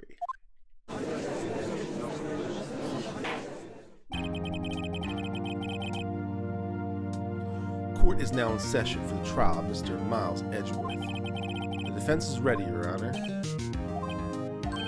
Very well. Apparently the prosecutor is also ready. Mr. Von Karmer, your opening statement. Wait, no, that's not how this works. That's not how this works. We already had opening statements. We had witnesses. The trial was suspended for a day to continue the investigation, which is like completely improper. And we're not doing opening statements again. We're not starting the trial over. If we were going to start the trial over, we'd do a mistrial, which, by the way, as defense lawyer, I'd never consent to a mistrial. I just ask for dismissal with prejudice. But we'd have a mistrial. We'd do it that way. This, we okay, never mind.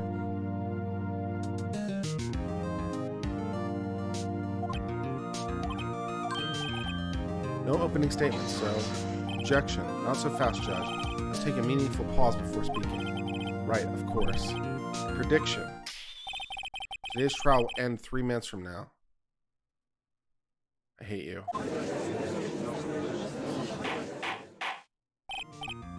Order! Order! The Prime Minister. Mr. Von Karmer, what is the meaning of your statement just now? It seems pretty ambiguous. Must you question everything? It'll be over in 3 minutes. We have no time to waste. I'll call my witness now. Right. I don't get an opening statement? I call my witness, my decisive witness to the stand. Is that mysterious boat shot up there? Yes, it is. I want a swearability hearing. Witness, state your profession. How about state your name? Zzz. I am the property of the restaurant Wet Noodle at Ford Lake. And I also rent boats. The night of the incident, you were in the boat rental shop, correct? Leading. Yep, I was. Please testify. Wait a second. We still haven't heard who this old guy is. I'll raise an objection, yeah. What is his name? Who is he? Wait a minute. The witness hasn't stated his name. Because I didn't ask him, Mr. Wright. Ah. I predicted this trial will end in 3 minutes.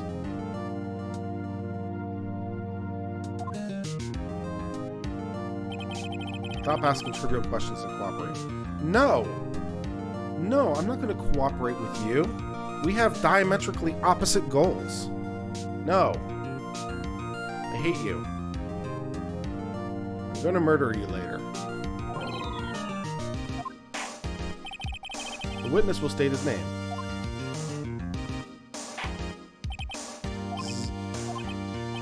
Well, I'm not really sure. Ayeep? What do you mean? My memory. Your Honor, the witness does not remember anything beyond the last several years. You know that's kind of critical information? Ergo, he cannot recall his own name. He can't recall, you say? Yes, but the incident in question took place 3 days ago. He can testify. No. Very well. Let's hear his testimony then, shall we, witness?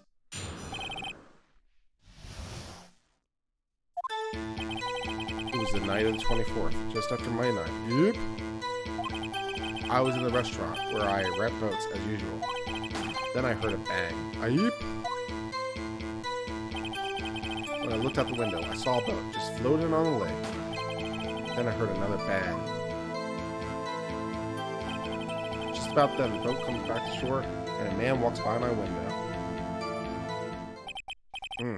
Very well. I'd like to begin the cross-examination. This witness doesn't tell us anything. This witness has I don't want to begin the cross-examination. I have no questions for this witness. I have no questions for this witness. At all. I have no questions. But let's press on anyway. Objection.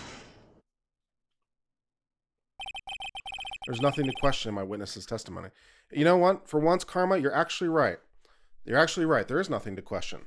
I have no problem with this testimony. I have no problem. I have no questions. No need for cross-examination. Besides, there are only 10 seconds left before round 3 minutes are up. That's fine. I got nothing. Judge, your verdict now. Yes. Mr. Wright? I know for the purposes of the game, I have to cross-examine. I know for the purposes of the game, I have to cross-examine. I just want to point out that I don't do criminal law. I've certainly never done a murder case. And I know for an absolute certainty, I would not ask questions in this situation. Okay? I'm not an idiot. This witness offered nothing of value. I heard shots. It rode back. The guy walked by my window. I have no questions for this witness. I have no questions for this witness. I have no questions, and also, incidentally, I'm moving to strike his entire testimony because it's completely irrelevant, because it doesn't make anything more or less likely. So, but I will nevertheless cross-examine them, even though as a lawyer, I would never, ever, ever cross-examine this witness, ever, because I'm not insane.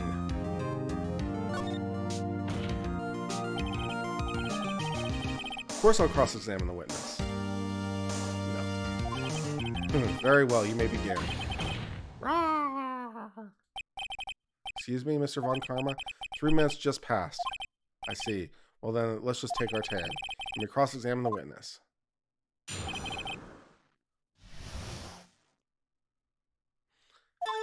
I don't wanna. It was the night of the 24th, just after morning up. Ayeep? Press. Just after midnight, you say. Ayeep? Just around then. Are you sure? Pretty sure, Aip. When I talked to you yesterday, you were rather vague about the time. I'm surprised you seem so sure about today. I asked him and he remembered. Isn't that right?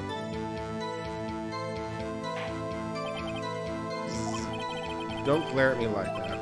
I remembered it clearly, I did. Aip. You see, continue. I want to swear about the hearing, for God's sake. I was in the restaurant where I rent boats as usual. Is there anyone who can verify that? Well, I guess Polly could. That's not good enough for a court of law. Thank you. Mr. Wright, exactly what's not good enough? Oh my god, really? Your Honor, this Polly is a parrot. A parrot? Don't be so hard on the girl, Keithy boy. Keith? The prosecutor concedes we cannot prove the witness was in the shop. Witness, please continue. Then I heard a bang. And where did the bang seem to come from?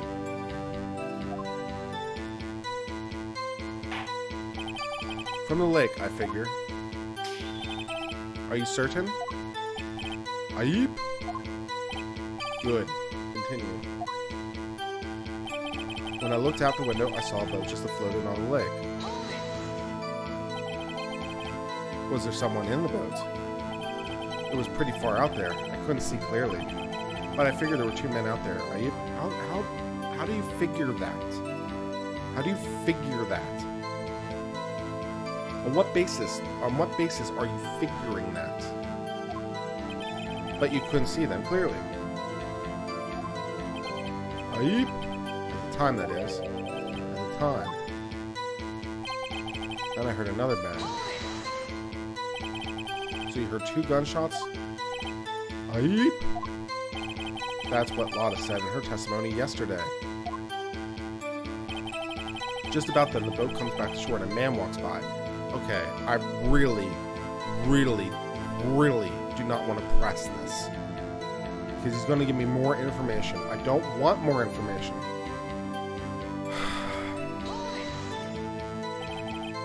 By your window? Aip? By my window.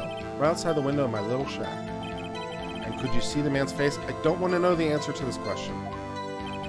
Well, the fog was pretty darn thick, but he was right there in front of me. This is a rather important detail. Please add to your testimony. This is why I didn't want to cross-examine.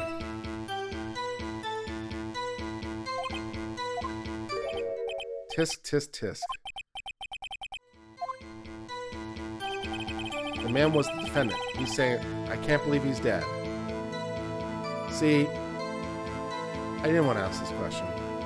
No good can come from this question. No good can come from this question. The prosecutor didn't ask it. Why on God's earth am I asking the question? Why am I a moron? Are you sure?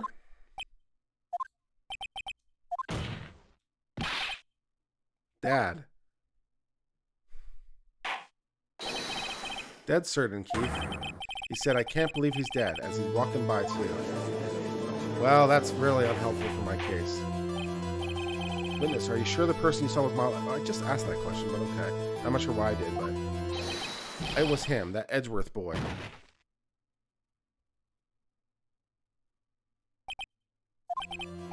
This sounds like decisive evidence indeed. I see no room for doubt. Really?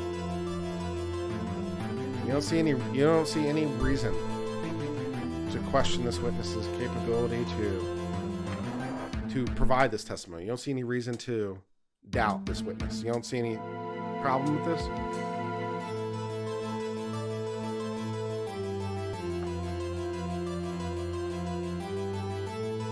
You don't see any problem as he's falling asleep in your courtroom with, like, you don't see any issues? Okay.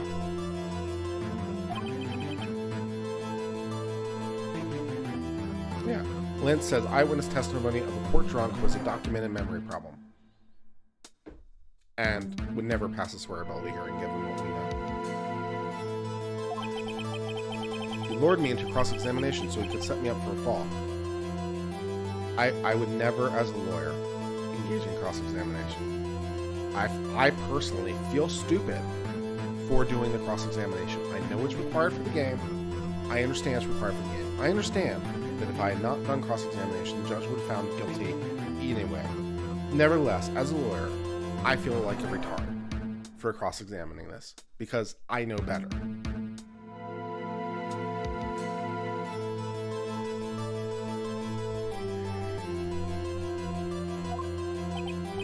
Tisk, tisk, tisk. Nick, I don't like the way things are going here. Everyone in the courtroom is glaring at us. I'll object.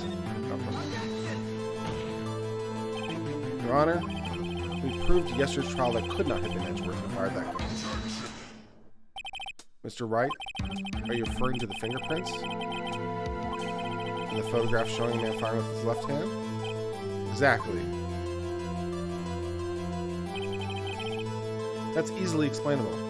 I mean, there are ways around this. It's not like, that's not really like, yeah, I mean, it could be a lot of things, right? So, yeah, I mean, yeah.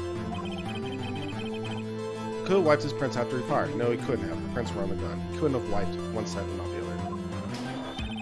You're ignoring the truth of the matter here. First of all, that's speculation. Second of all, it doesn't make sense. Everything in this witness's testimony is true.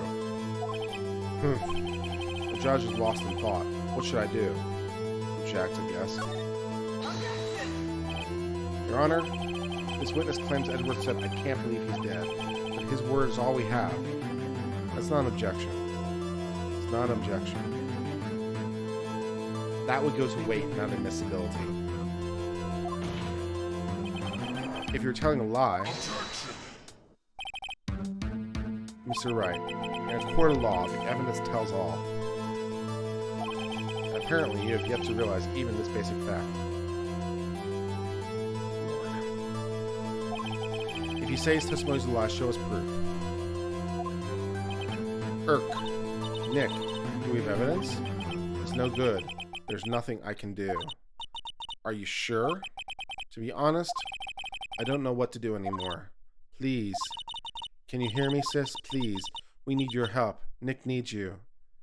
Nick needed not to engage in cross-examination. That's what Nick needed. Tisk, tisk, tisk. 3 minutes was perhaps too high an expectation. However, 15 minutes isn't bad. This must be a new record. Enough. The witness may leave the stand. Zzz. This court sees no reason to further prolong the trial. Nor is there any need for more time to decide the case against the defendant. This case is extremely clear. I see no room for misinterpretation of the facts. Really? Really? Really? What? No. This court finds the defendant, Mr. Miles Edgeworth, guilty. Did I lose?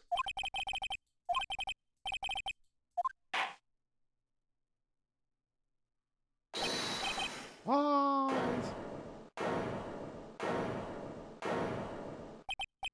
Who was that just now? Me. Huh? Oh. Larry.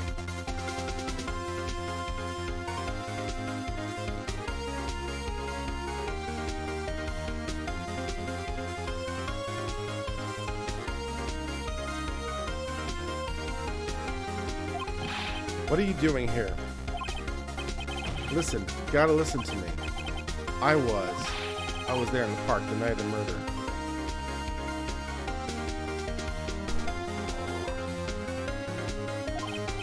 I wasn't sure about it till just yesterday. But today I remembered it. Remembered what? The gunshot. Alright, so I guess we have a witness calling himself to the stand after the verdict has already been reached. I heard it too.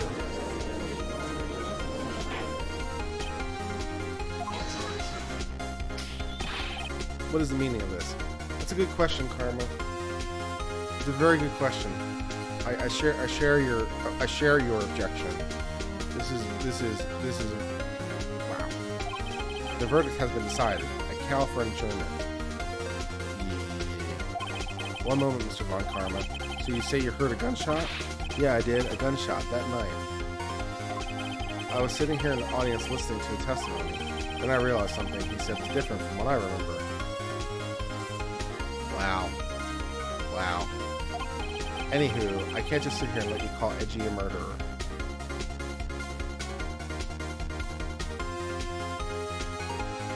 Anza, I'm with you. What is even going on anymore? I am with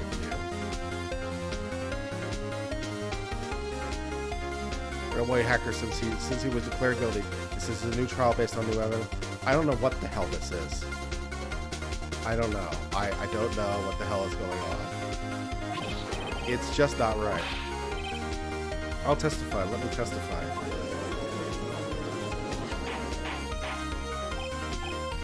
Order! Order! The Prime Minister. Well, this is the first time something has happened like this in my court. I'm not quite sure how to proceed. You're an idiot. Judge, you've already given your decision. Trial's over. Nick, this is it. Larry's given us one final chance. She's right. If only it wasn't Larry. He could make things even worse. No, he can't. He can't make things any worse. He literally cannot make things worse. He literally cannot make things worse. We just had our client declared guilty. He cannot possibly make it any worse. No, that's not possible. Hey, Lucas, Spaghetti, how are you? Nice to have you. Mr. Edgeworth was just declared guilty, Nick. It doesn't get any worse. That's my point. You're right. Okay. Your Honor, there's another witness. It's our duty to hear him speak. Right here, right now. A waste of time. The verdict cannot be overturned. I'm having a pretty good day, Lucas. Thank you for asking. It's been a good New Year's Day. It's been a good day.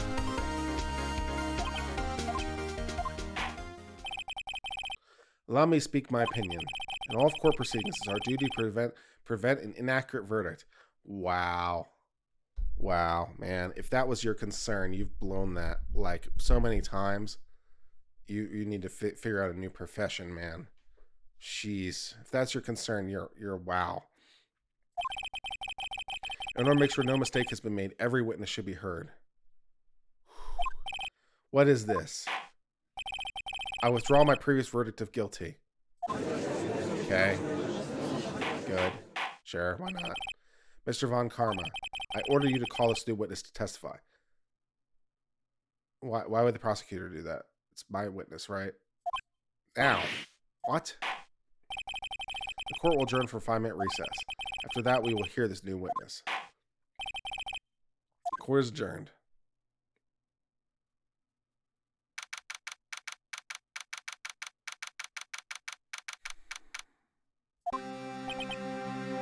Woo! That was too close. Sorry to keep you on the edge of your seat like that, Edgeworth. Humph. I've seen worse. Yeah, right, Edgeworth. You're sweating bullets. I just wonder what Larry plans to say in there. Larry was at the lake that night.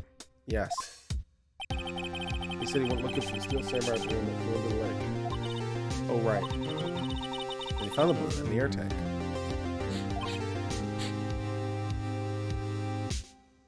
Lucas says if I find the first game weird, wait until the second one. Man. Really? Really? It gets worse? I mean, I'm already having to roll sanity checks like every 15 minutes when playing this game. Usually by now I've lost the sanity check. You can go back to previous videos. So if it gets worse, man, I don't know, man. Hey, Edgeworth. Huh? You saying something right? Yeah, a lot of things. You seem out of it. What's wrong? It's nothing. Oof. Mr. Edgeworth, there's something I've been meaning to ask you. What's that? Why are your fingerprints on the murder weapon? Question. Oh.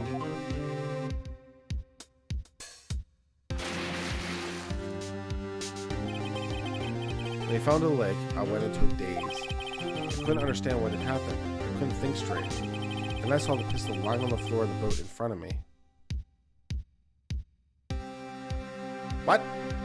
So now you're wait a second. Wait a second. No, wait. So you are the other person in the boat. There are two people in the boat. We know that. One of them is the person who fell in. So now you're saying you're the other person in the boat. We know the gunshot came from like very close distance. I forget exactly what from the previous testimony. What exactly they said? What they say, 1 meter, something like that. And like, yeah, it looks at the boat. It looks like something along that ballpark. So you're saying you were in the boat. We know the other person in the boat fired the shot. So now we know you're the murderer.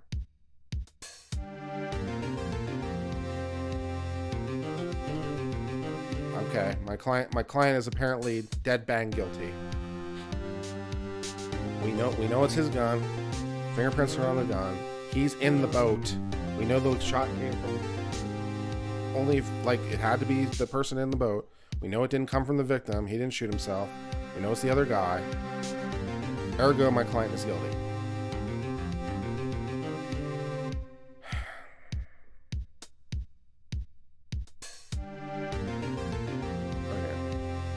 Okay. I picked it up without thinking.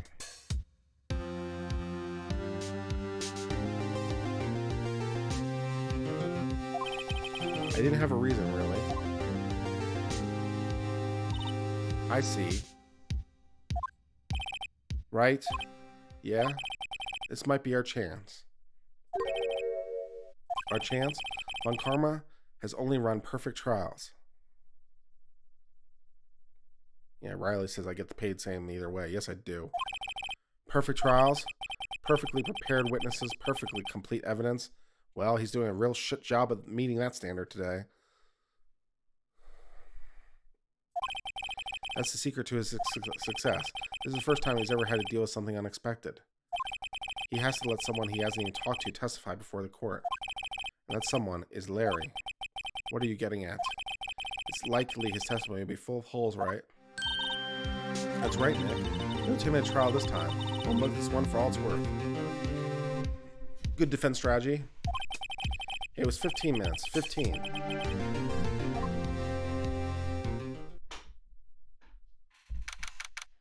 December the 27th, 10:35 a.m.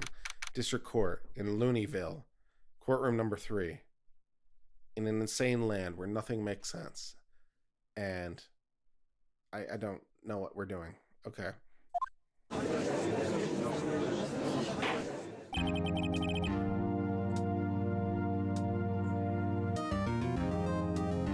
Court is now back in session. Witness, please testify to the court about everything you saw. On the night of December 24th. Right. Leave it to me. Please, Larry. Don't mess this one up. I hate to admit it, but you're our last chance. Von Karma didn't even have time to prep his witness. It's not really his witness.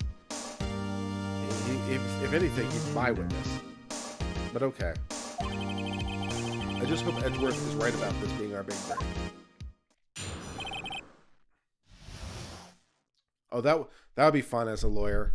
That'd be fun as a lawyer to call a witness I have no prep for. I have no idea what they're going to say. And a murder trial. Yeah, that sounds like a good idea. That sounds like something I would definitely do. My God. All right, Larry, tell us what we got. That night, I was out on the boat on the lake.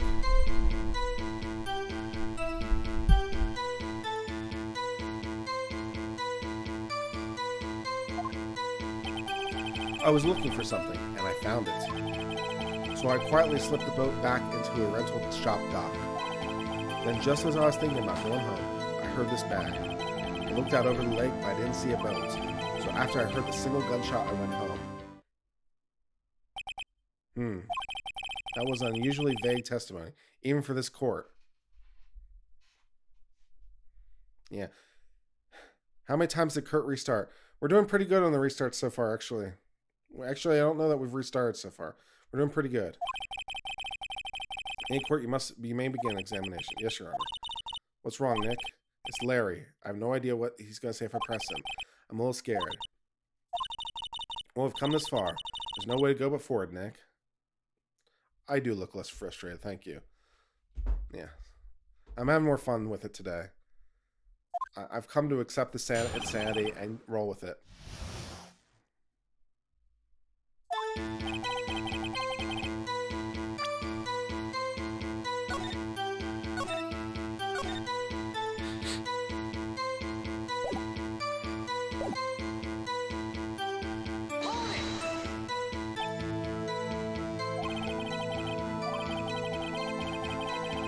There were so many things wrong, I don't know where to begin. You and me both, Phoenix. You and me both, man. Ah. Well, okay. First of all, what time was it? It was after 11 o'clock when I went on the boat. By that time, everyone had gone home for the night. So I waited until the coast was clear, so to speak. And why were you out on a boat at such a late hour? I was looking for something, and I found it. Looking for something?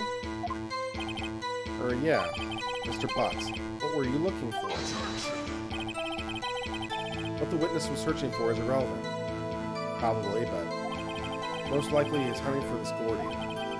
That's surprisingly close to the truth, in a sense. It's all irrelevant. It's a little irrelevant, yeah. I mean, Karma, you know, that is a little irrelevant. I mean, I don't hate you for that objection. It's a little irrelevant. I mean, you know, still you'd ask it at a trial. You'd be an ass to object to it. The court would probably let it in. But, yeah, technically you're right. So, I can't hate you. So I quietly slipped the boat back into the rail shop. Around what time was that? Let's see. I figure I was out searching for about an hour. I guess it was around 12. Yeah. You're not sure? Hey, don't give me that face. I'm not some sort of human sundial, okay? Music is a bit loud. You can turn it down a little more.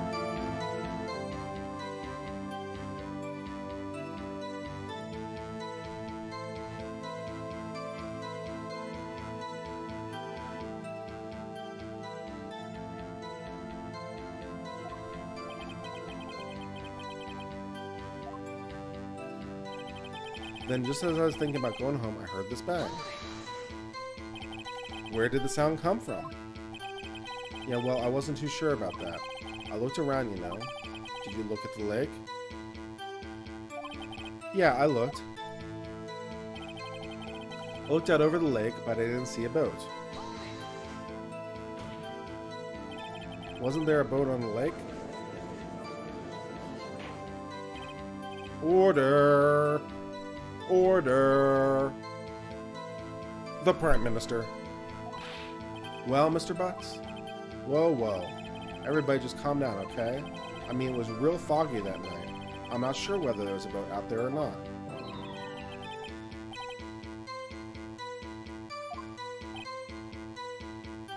Humph.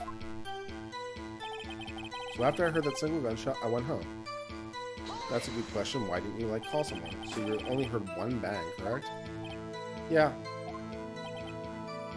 Huh. Well, Nick? It was a pretty wishy-washy testimony, wasn't it? I guess I should just start working on the contradictions. Sorry. I wish I could be more helpful. I wish I could call my sister.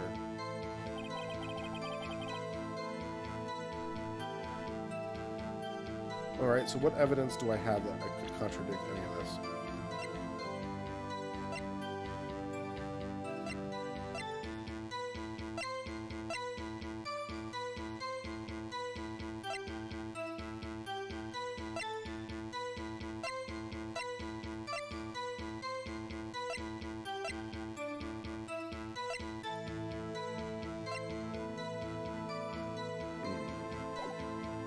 Anyone got any ideas on this one?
Wait a second, Larry.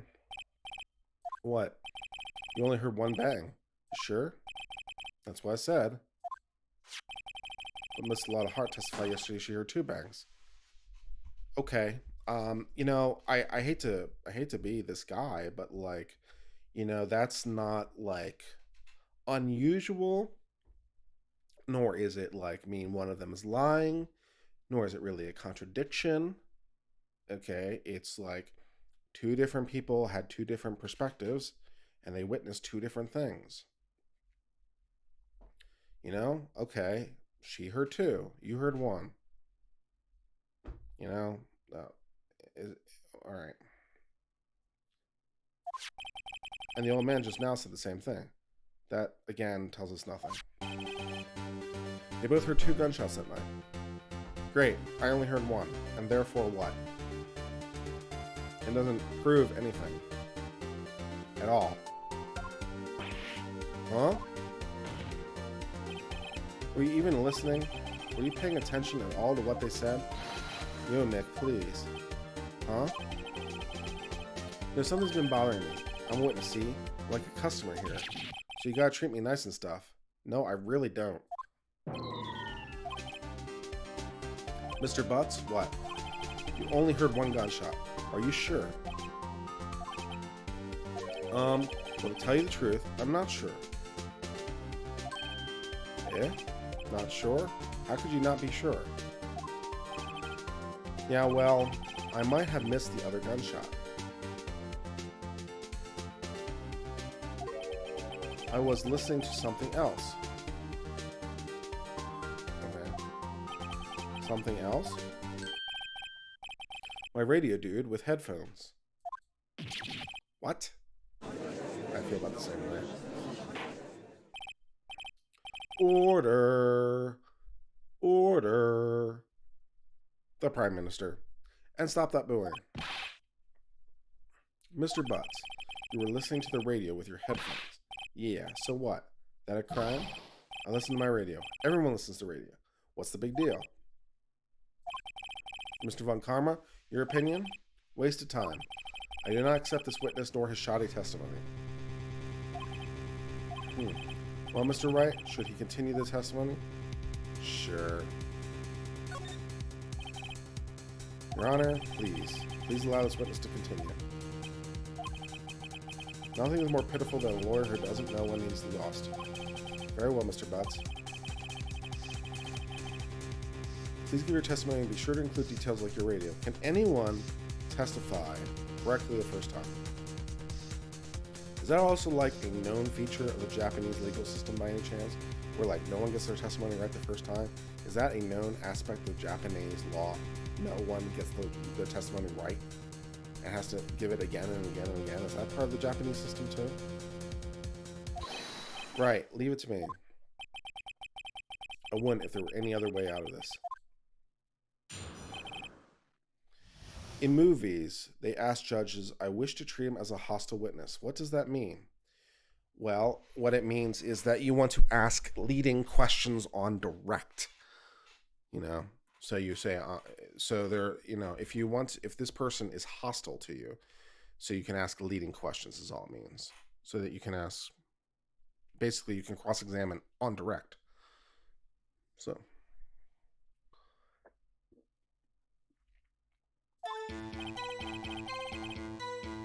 Can a court refuse to accept testimony? Yeah, sure. They can strike testimony. Yeah, sure, absolutely. You know, they could say this witness has nothing to offer. Strike it, sua sponte. Sure, no problem. It's lonely being on Christmas Eve.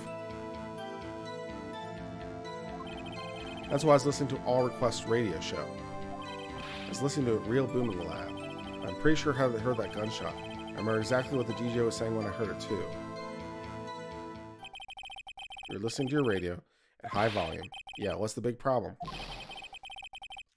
Can a man listen to his radio in peace? Isn't this a free country? I don't know, Larry. I don't know if this is a free country because I don't know where we are. We're in Bizarro Land. I don't know if this is a free country.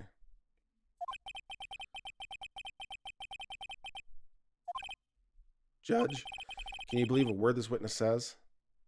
Not really. What he heard was probably nothing more than a drum beat from a radio. True enough, it is difficult to believe this testimony. Wait, Your Honor. The witness said he remembers exactly what the DJ said when he heard the gunshot. Excuse me?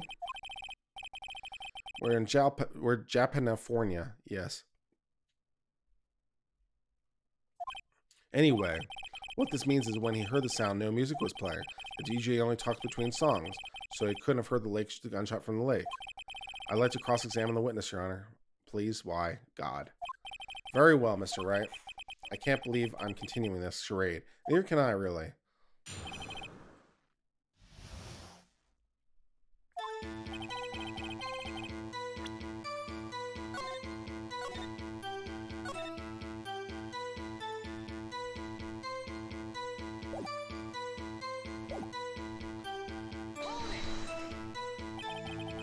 So you turned on the radio. Right. I just wanted to hear someone's voice, you know? You don't know what it's like out there alone on Christmas Eve alone.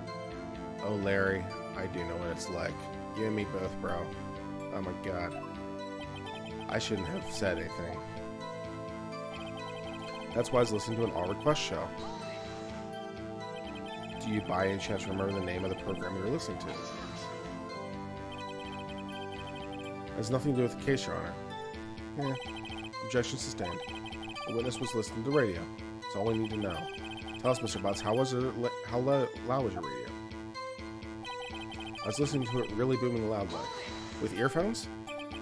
Really booming loud. With earphones. Because you said you were listening to earphones. Yeah, you know. And you had headphones on. Yep. I wouldn't think you could hear anything going on outside at all. Neither would I, really. I'm sure I heard that gunshot. Can you prove that? That's a stupid question. No, of course you can't. Sean says it's a way of determining the time of the event, so it really is relevant. Fair enough, Sean. Well noted. Well, fair enough. No, I can't prove it. But I remember that moment real clear. I mean, while I was talking about it, it came back real clear to me, you know? I remember exactly what the DJ was saying. Great, tell me. What did she say? Mr. Wright, please cease these pointless questions. What possible good could know being what radio DJ said to do this? Indeed, Mr. Von Karma has a point. I'll allow the question only if you see some reason why we should care. We should care. We should care, Your Honor. Of course we should. Why? Well, how do you know if we don't ask, huh? Fine, very well. Wow. Mr. Butz, please testify to the court. What was the radio announcer saying when you heard the gunshot? Just when she said, hey, it's almost Christmas, I heard the gunshot. So that would be presumably before midnight, although, like, you know, I don't know that the DJ was, like, being that precise. But, yeah, I guess. Are you sure? Of course I am. She had this real sexy voice. Maybe Von Karma's right. I'm not sure how that helped. This is the most ludicrous testimony I've ever heard. There's one gleaming ray of hope in there. I've got to press it till we get to the bottom of what happened.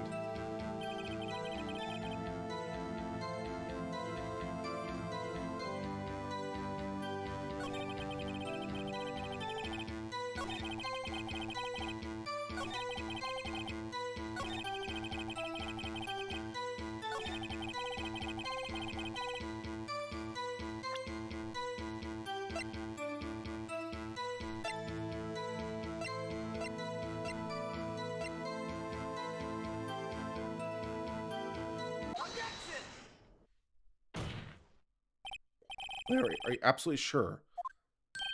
Huh? What with the face? You look scary, dude. If you're trying to scare me, you know better than I scare that easily. Something the matter? Your Honor? Did you hear what the witness just said? The DJ said, hey, it's almost Christmas, when he heard the gunshot. Indeed, and? Almost Christmas means it wasn't Christmas. Do you realize what that means? I'm not sure that you really can hang your hat on that. I'm not really sure that you can hang your hat on that. I'm not really sure that a DJ, like at say 1 in the morning on Christmas Day, wouldn't say, it's almost Christmas. Right? I don't really think you can hang your hat on that. I don't know. That would seem to be the case, yes. That contradicts the 2 testimonies we have heard so far, Your Honor. Both Miss Hart and the old man said it was after midnight when they heard the shots.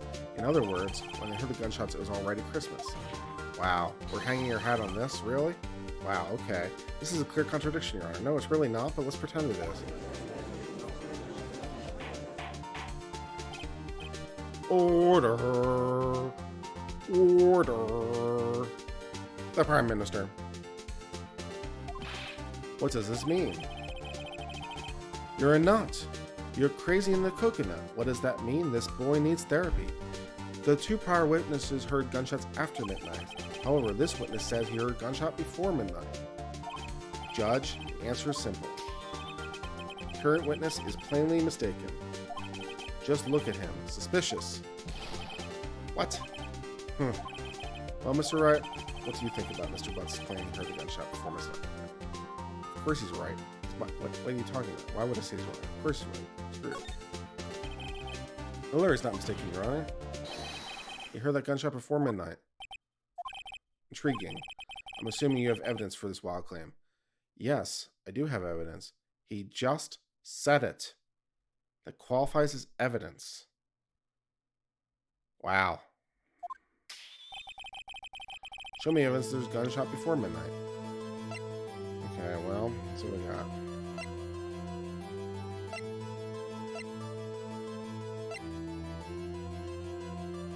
Because they fired 3 times. That might do it.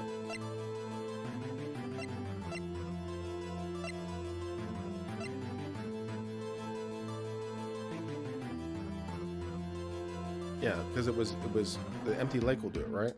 Because it's 11:50. Look at this photograph. This was taken by our witness yesterday, Miss Lotta, with her automatic camera. The timestamp on the photo reads December 24th, 11:50. Oh, but there's nothing on the lake in this picture.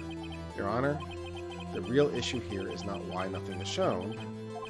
It is why this photograph exists at all. Yes, it is. What do you mean? Your Honor, this photograph was taken by an automatic camera. That camera was set to go off in response to loud noises. Ah, correct. There was a loud noise on the lake at 11:50. That's why this photograph was taken. In other words, when Larry heard that gunshot, it was still most definitely Christmas Eve. Indeed, it would seem that is the case. How do we know the time on the camera is that precise? Does anyone want to ask that question? How we know the camera's time is that accurate? Then where does that leave us?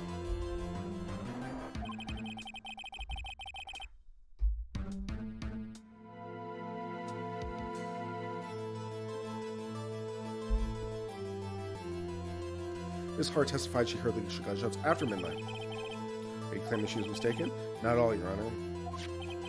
It is a fact. The camera also triggered it 15 minutes after midnight.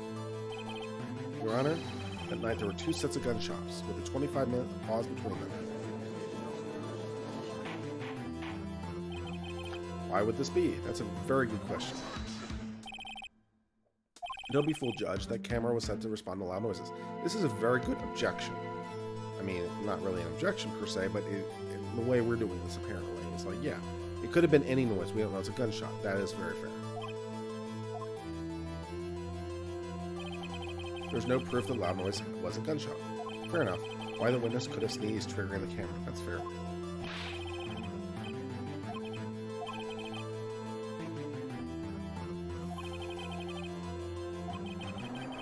Can you prove the loud noise was indeed a gunshot? Please show the court evidence if you have any.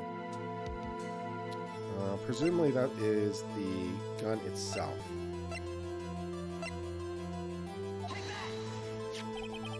This is my evidence. The murder weapon? Something about this pistol was bothering me, Your Honor. Both the witnesses who testified yesterday heard 2 gunshots. However, the murder weapon was fired 3 times. When the last shot was fired. Only now have I realized the truth. The 3rd shot was the shot Larry heard just before midnight. Order. Order. The Prime Minister.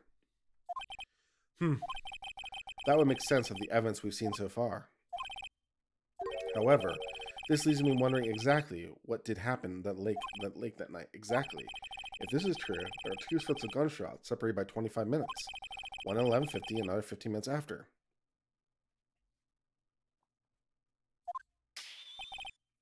Why, ask you why?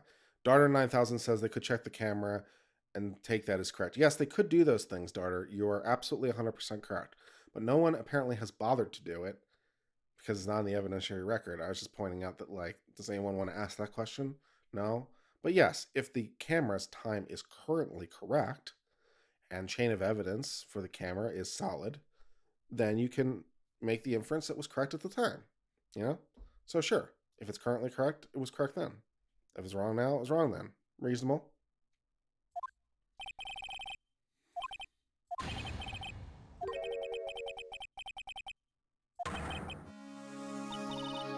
What's wrong, Nick?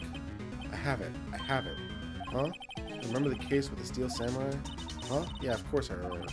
The murderer in this case had the same idea as the murderer in that case. What do you mean? Maya. Yes? Hero says, why is the Larry guy here? Larry burst into the scene, uncalled, after the verdict was already read as guilty, and we're now testifying again or something. So, yeah. If we don't figure this out now, we'll never return Edgeworth's guilty verdict.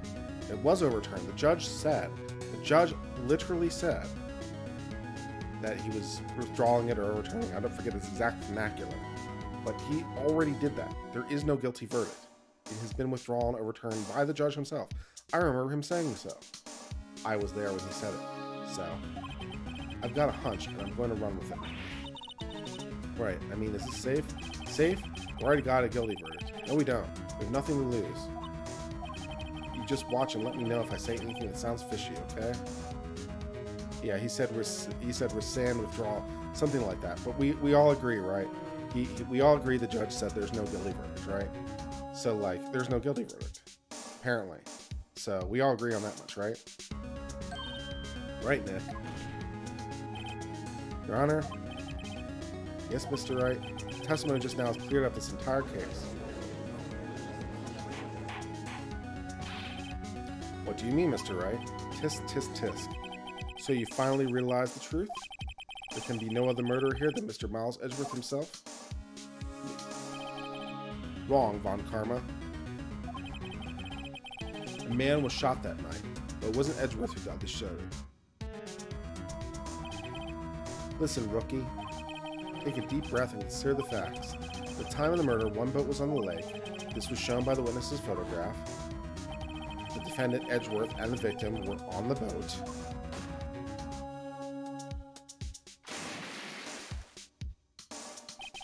There was a gunshot fired on the boat, and Robert fell into the lake. The distance of the shooting was 1 meter. It couldn't have been suicide. Right, because there are 2 people on the boat. Well, the guilty party has to be the other man on the boat. Yes, Karma, he does. I realized this personally, like, I don't even know, like a half-hour of game time or something. Right, when Edgeworth told me he was the man on the boat, I'm like, wait a second, my client's guilty. And you've reached the conclusion that I reached like 30 minutes ago, that my client is totally 100% guilty. So it'll be real interesting to see how that's not true, because we're well beyond a reasonable doubt at this point, right? The gunshot came from 1 meter away. There are only 2 people on the boat. We know he's on the boat because he told us. He fired a shot. His fingers are on the gun. All right, how is Edgeworth getting out of this one? This will be good. I admit, it's hard to imagine any other possibility. It is very, very hard. My mind is struggling beyond all belief. Yes, but this assumes the victim was shot at 15 minutes after midnight. Not really. What do you mean by that, Mr. Wright? We have photographic evidence of the time of the shooting. Time stamp on the soda says 0:15, but Larry heard a gunshot 25 minutes before that. Robert was killed then, 25 minutes before the shot on the lake. What? That's the only way Edgeworth could have been innocent. If he was shot 25 minutes before, who was Edgeworth talking to on the boat? Edgeworth was talking to the guy, right? This makes no sense. This makes no sense.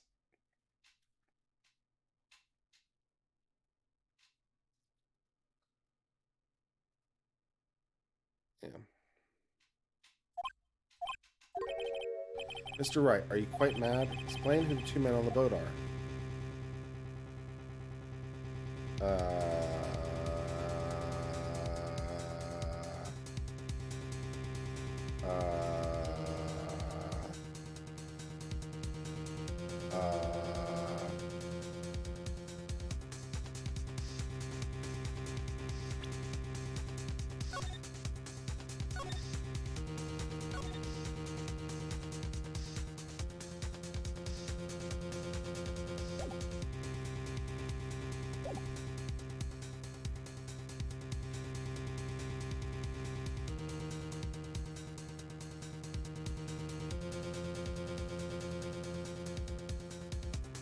None of these answers make any sense.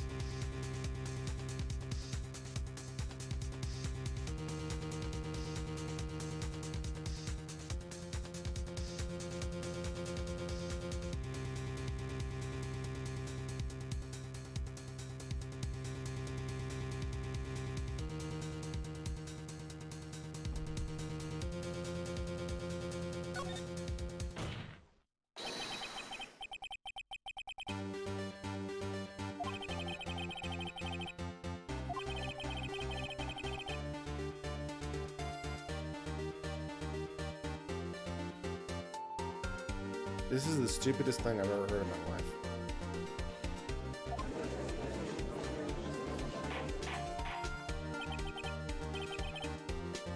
What? Are you serious? I agree with your incredulity, Judge. This is pretty daft. Yes, Edgeworth won't tell us why he went to the lake that night. However, I have a hunch. That night, Robert Hammond called Edgeworth to the lake. Now, Edgeworth didn't know Robert Hammond's face that well. That's why he didn't suspect anything. The murderer took Robert Hammond's place. Okay, well, it's marginally more plausible, I guess. I'm not sure what to make of this. This is deep speculation land. This is really deep speculation land. Okay, well, you know, it's like, oh my god. Ludicrous. I agree with them. I agree with Karma. This is pretty fucking ludicrous. This is insane. This is speculation on top of speculation. This is like no court in the US would let you get away with this. This is crap.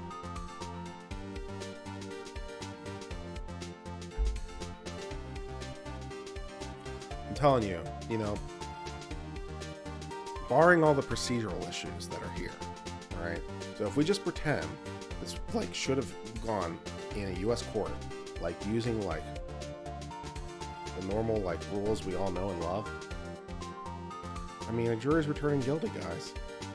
I mean, the evidence is pretty freaking solid, you know? And it's like, it's like, yeah, the jury's returning guilty. So I'm still with Karma, man. A lot of people have said Karma's going to wind up irritating me deeply. It hasn't happened yet. I mean, Karma is being a bit of a jerk sometimes. But, you know, in terms of, like, actually being right, I don't know. Mr. Wright, tell us the name of the murder. Why is it my problem? Murder's name? Right. It's...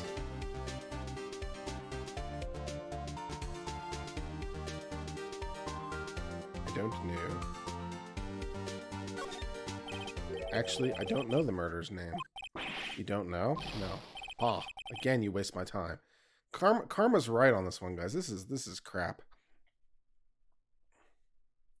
Yeah, Zachariah, you're right. He did tell a lot of Hart to hide his testimony. You're absolutely correct. And that was misconduct and all the rest of it. And there are due process violations all over the place. That's why I said if you like ignore all that crap and you ignore all the procedural shit that makes this like Brady violations and like due process violations and prosecutorial misconduct. So if you ignore all that stuff and you just pretend we're in a system where things make sense, and you pretend like, okay, here's what everyone is actually testifying to, and here's what they actually all saw. It's like, the evidence is pretty freaking solid. We know they're in the boat together. We know it's his fingerprints on the gun. We know it was shot so far away.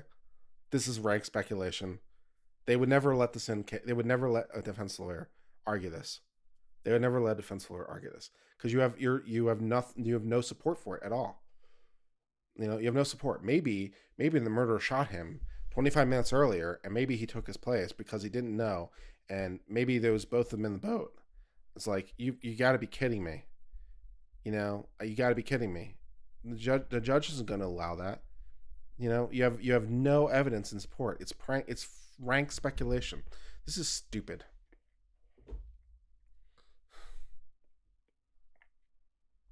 Well, again, you wasted my time. So yes, if you put aside the due process violations, the Brady violations, the constitutional violations, the right to due process, the right to assistance of counsel, the fact that the cops wouldn't give us evidence that we were entitled to, the improper coaching, the withholding of evidence. So if you put all that stuff aside, karma's in the right here. So but okay.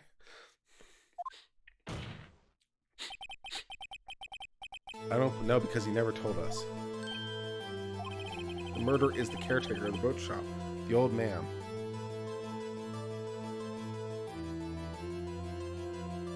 Well, if that's true, Miles should be able to identify him by sight. So, was this the man in the boat? 11:50, he's the one who killed Robert Hammond. The caretaker of the boat shop? Where did he do this? There weren't any boats on the lake then. Why would he have to go all the way out of the lake just to shoot someone? May I suggest that the real scene of the crime was not on the boat? What? Well then, where did the murder take place? Should the judge where the murder really took place?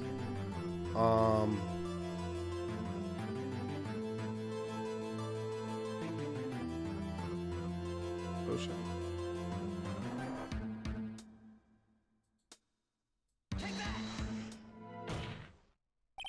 Here, of course, the boat shop where he lives. That way he can meet with the victim without anyone seeing. Do you have proof the boat shop was the scene of the crime? That's a reasonable question, Karma. Recall Larry's testimony, if you will.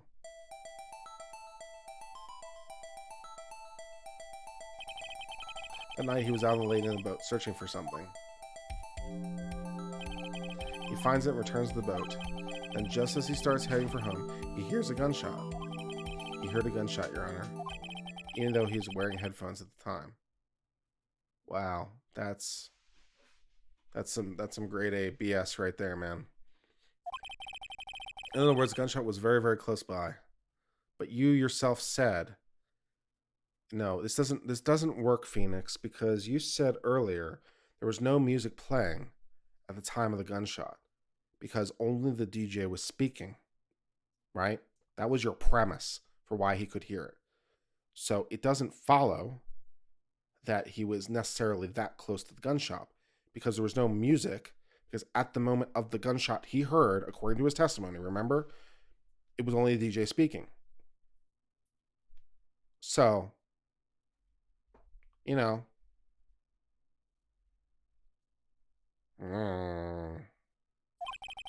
where would that be if he had just returned the boat? The boat shop. That makes no sense. None of this makes sense. Also, I'd like to point out that sound tends to carry better on water. So it could have been further away because sound carries better. So there's that too. So, just, Mr. Wright, what happened that night on Gourd Lake? Please tell the court from the beginning. Yes, Your Honor. Nick, are you sure? Not really, but I think if I start at the very beginning and take it slow, I might be able to figure this out. Oh, good plan. That night, the caretaker of the boat shop called Robert Hammond to his shop.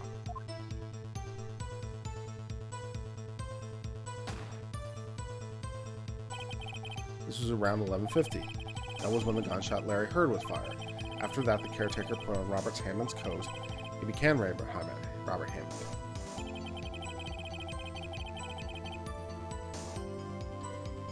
Then he got in the boat with Edgeworth and went out to the middle of the lake. Then who fired the pistol on the boat?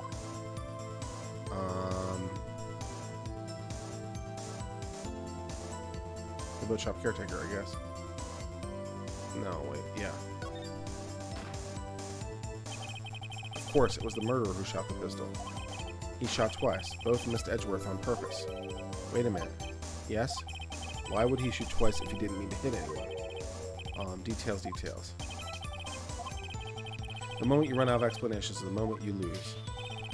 Tell us why the murderer had to fire twice. To create witnesses. That makes sense. I believe he shot twice to create witnesses, Your Honor. Create a witness? The murderer lifted his pistol and fires one shot. That ensures anyone who heard the shot would look at the lake. Indeed, Miss Hart did exactly that after hearing the first gunshot. Next, the murderer waits a bit and fires again. Then,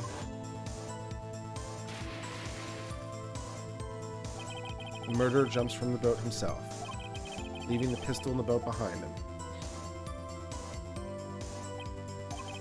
I see. Someone looking from the edge of the lake, it would appear that one of the men on the boat had shot the other.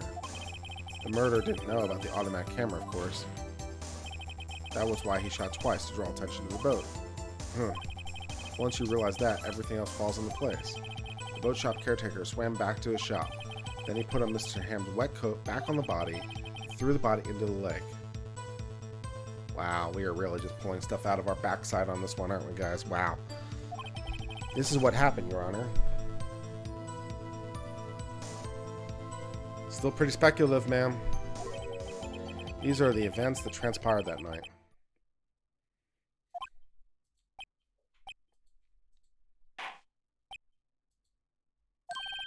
Bailiff, bring out the witness from before. The boat shop caretaker, quickly.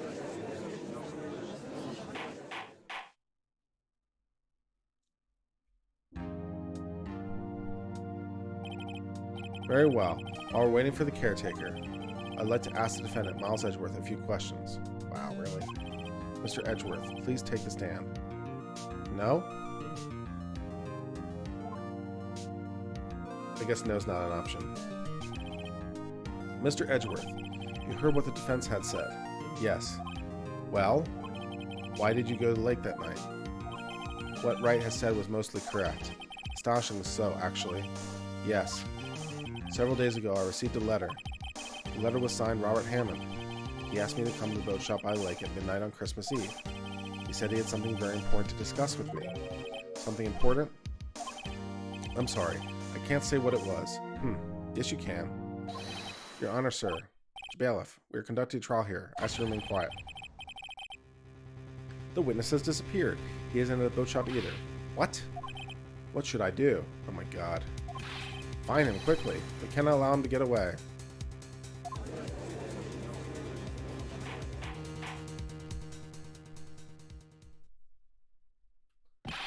Mr. Von Kammer, your witness has disappeared.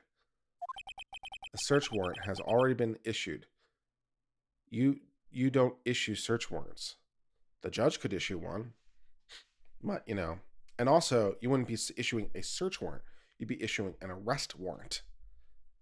Because you don't have anywhere to search. You want to arrest him. So you wouldn't issue it. It wouldn't be issued by you. Yeah. It goes without saying that I cannot declare a verdict under these circumstances. I will extend the trial until tomorrow, the final day allowed. I request the police department utilize all its forces to find that witness. Am I understood? One more thing. Just who is that boat shop caretaker? I think his identity has become very important to this trial. I want to know who he is. Very well. Court is adjourned.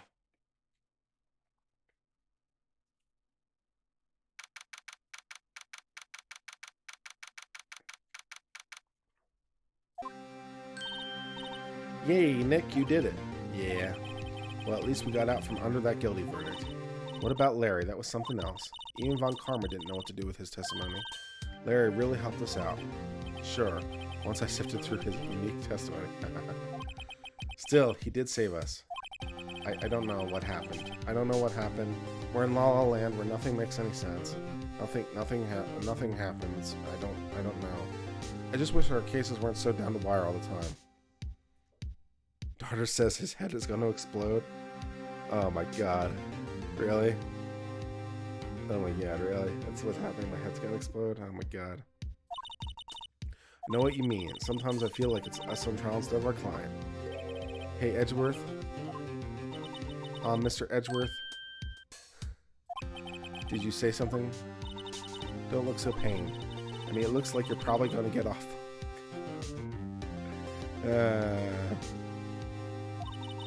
You can try to smile just a little. Relax.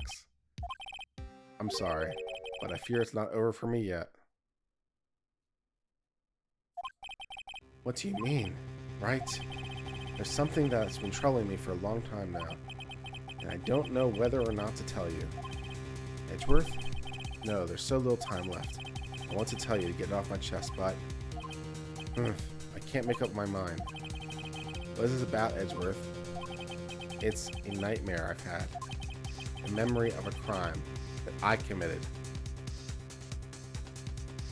He shot his father. What's his crime? A crime you committed. A memory of a murder. Ooh. Yes, it was a 10-year-old kid. Yeah, he was 10, right? Sounds right. Yeah, it was a 10-year-old kid who committed the murder. Sure. Yes, I'd like to save my progress.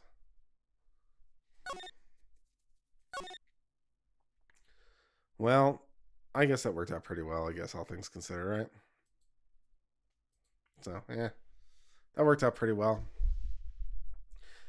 Oh man, what a this has been an interesting 3-hour long gaming stream of this wonderful game, and we're still in the trial of Edgeworth, man. This trial just does not end, does it, man? We did 3 hours today, and we're still not done with this thing. We're still in the trial. Man, this thing will just not end. And apparently everyone says I'm just going to like lose my mind more, but Jesus. Yeah. Yeah. So if you, for the 19 of you who are watching, if you have not already done so, if you would please give this channel a like. If you give us a video a like, I would appreciate. It encourages me to keep going, encourages me to keep producing content, encourages me to do things for you, the fans who love me so much. And, you know, this didn't go so bad tonight. I didn't lose my mind too much, except, you know, all the things that were completely stupid. But I guess last time reset my expectations for what was going to happen and the levels of stupid we were going to see. So I was able to absorb a lot more of it, even as I like said none of this makes any sense under any theory of like justice that I understand, but you know, who am I to judge? Ugh. And like, you know, yeah. Yeah. So I'm glad you enjoyed my comments, Railway Hacker. Yeah, they had to make it super long, justify being in the game. Yeah, fair enough. You're giving up your sanity is worth a like. I'm happy. So, you know, we release daily videos usually around 2:30 in the afternoon. So if you haven't watched today's video already, it's a really good one. If you haven't watched today's video from 2:30, you should go back and watch it. It was about a lawyer who's suing the state of Louisiana because the state of Louisiana is improperly restricting intergalactic foreign trade. So, that's a thing that happened. And we discussed the Fifth Circuit Court of Appeals discussing the case. And so, like, yeah, you know, it was, you know, it was an interesting case. So if you've not already done so, you should watch it. Yes, I am tired, not defeated today. I made it through. I made it through my sanity checks today, so that was really positive. Yes. So if you've not already done that, watch the video, and you know, we will be back tomorrow with some more. And until later, my friends. I hope you've enjoyed this stream. I hope you've enjoyed it. Until later, my friends. I got to go sleep so that I can work tomorrow. Till later, my friends. Cheers and goodbye.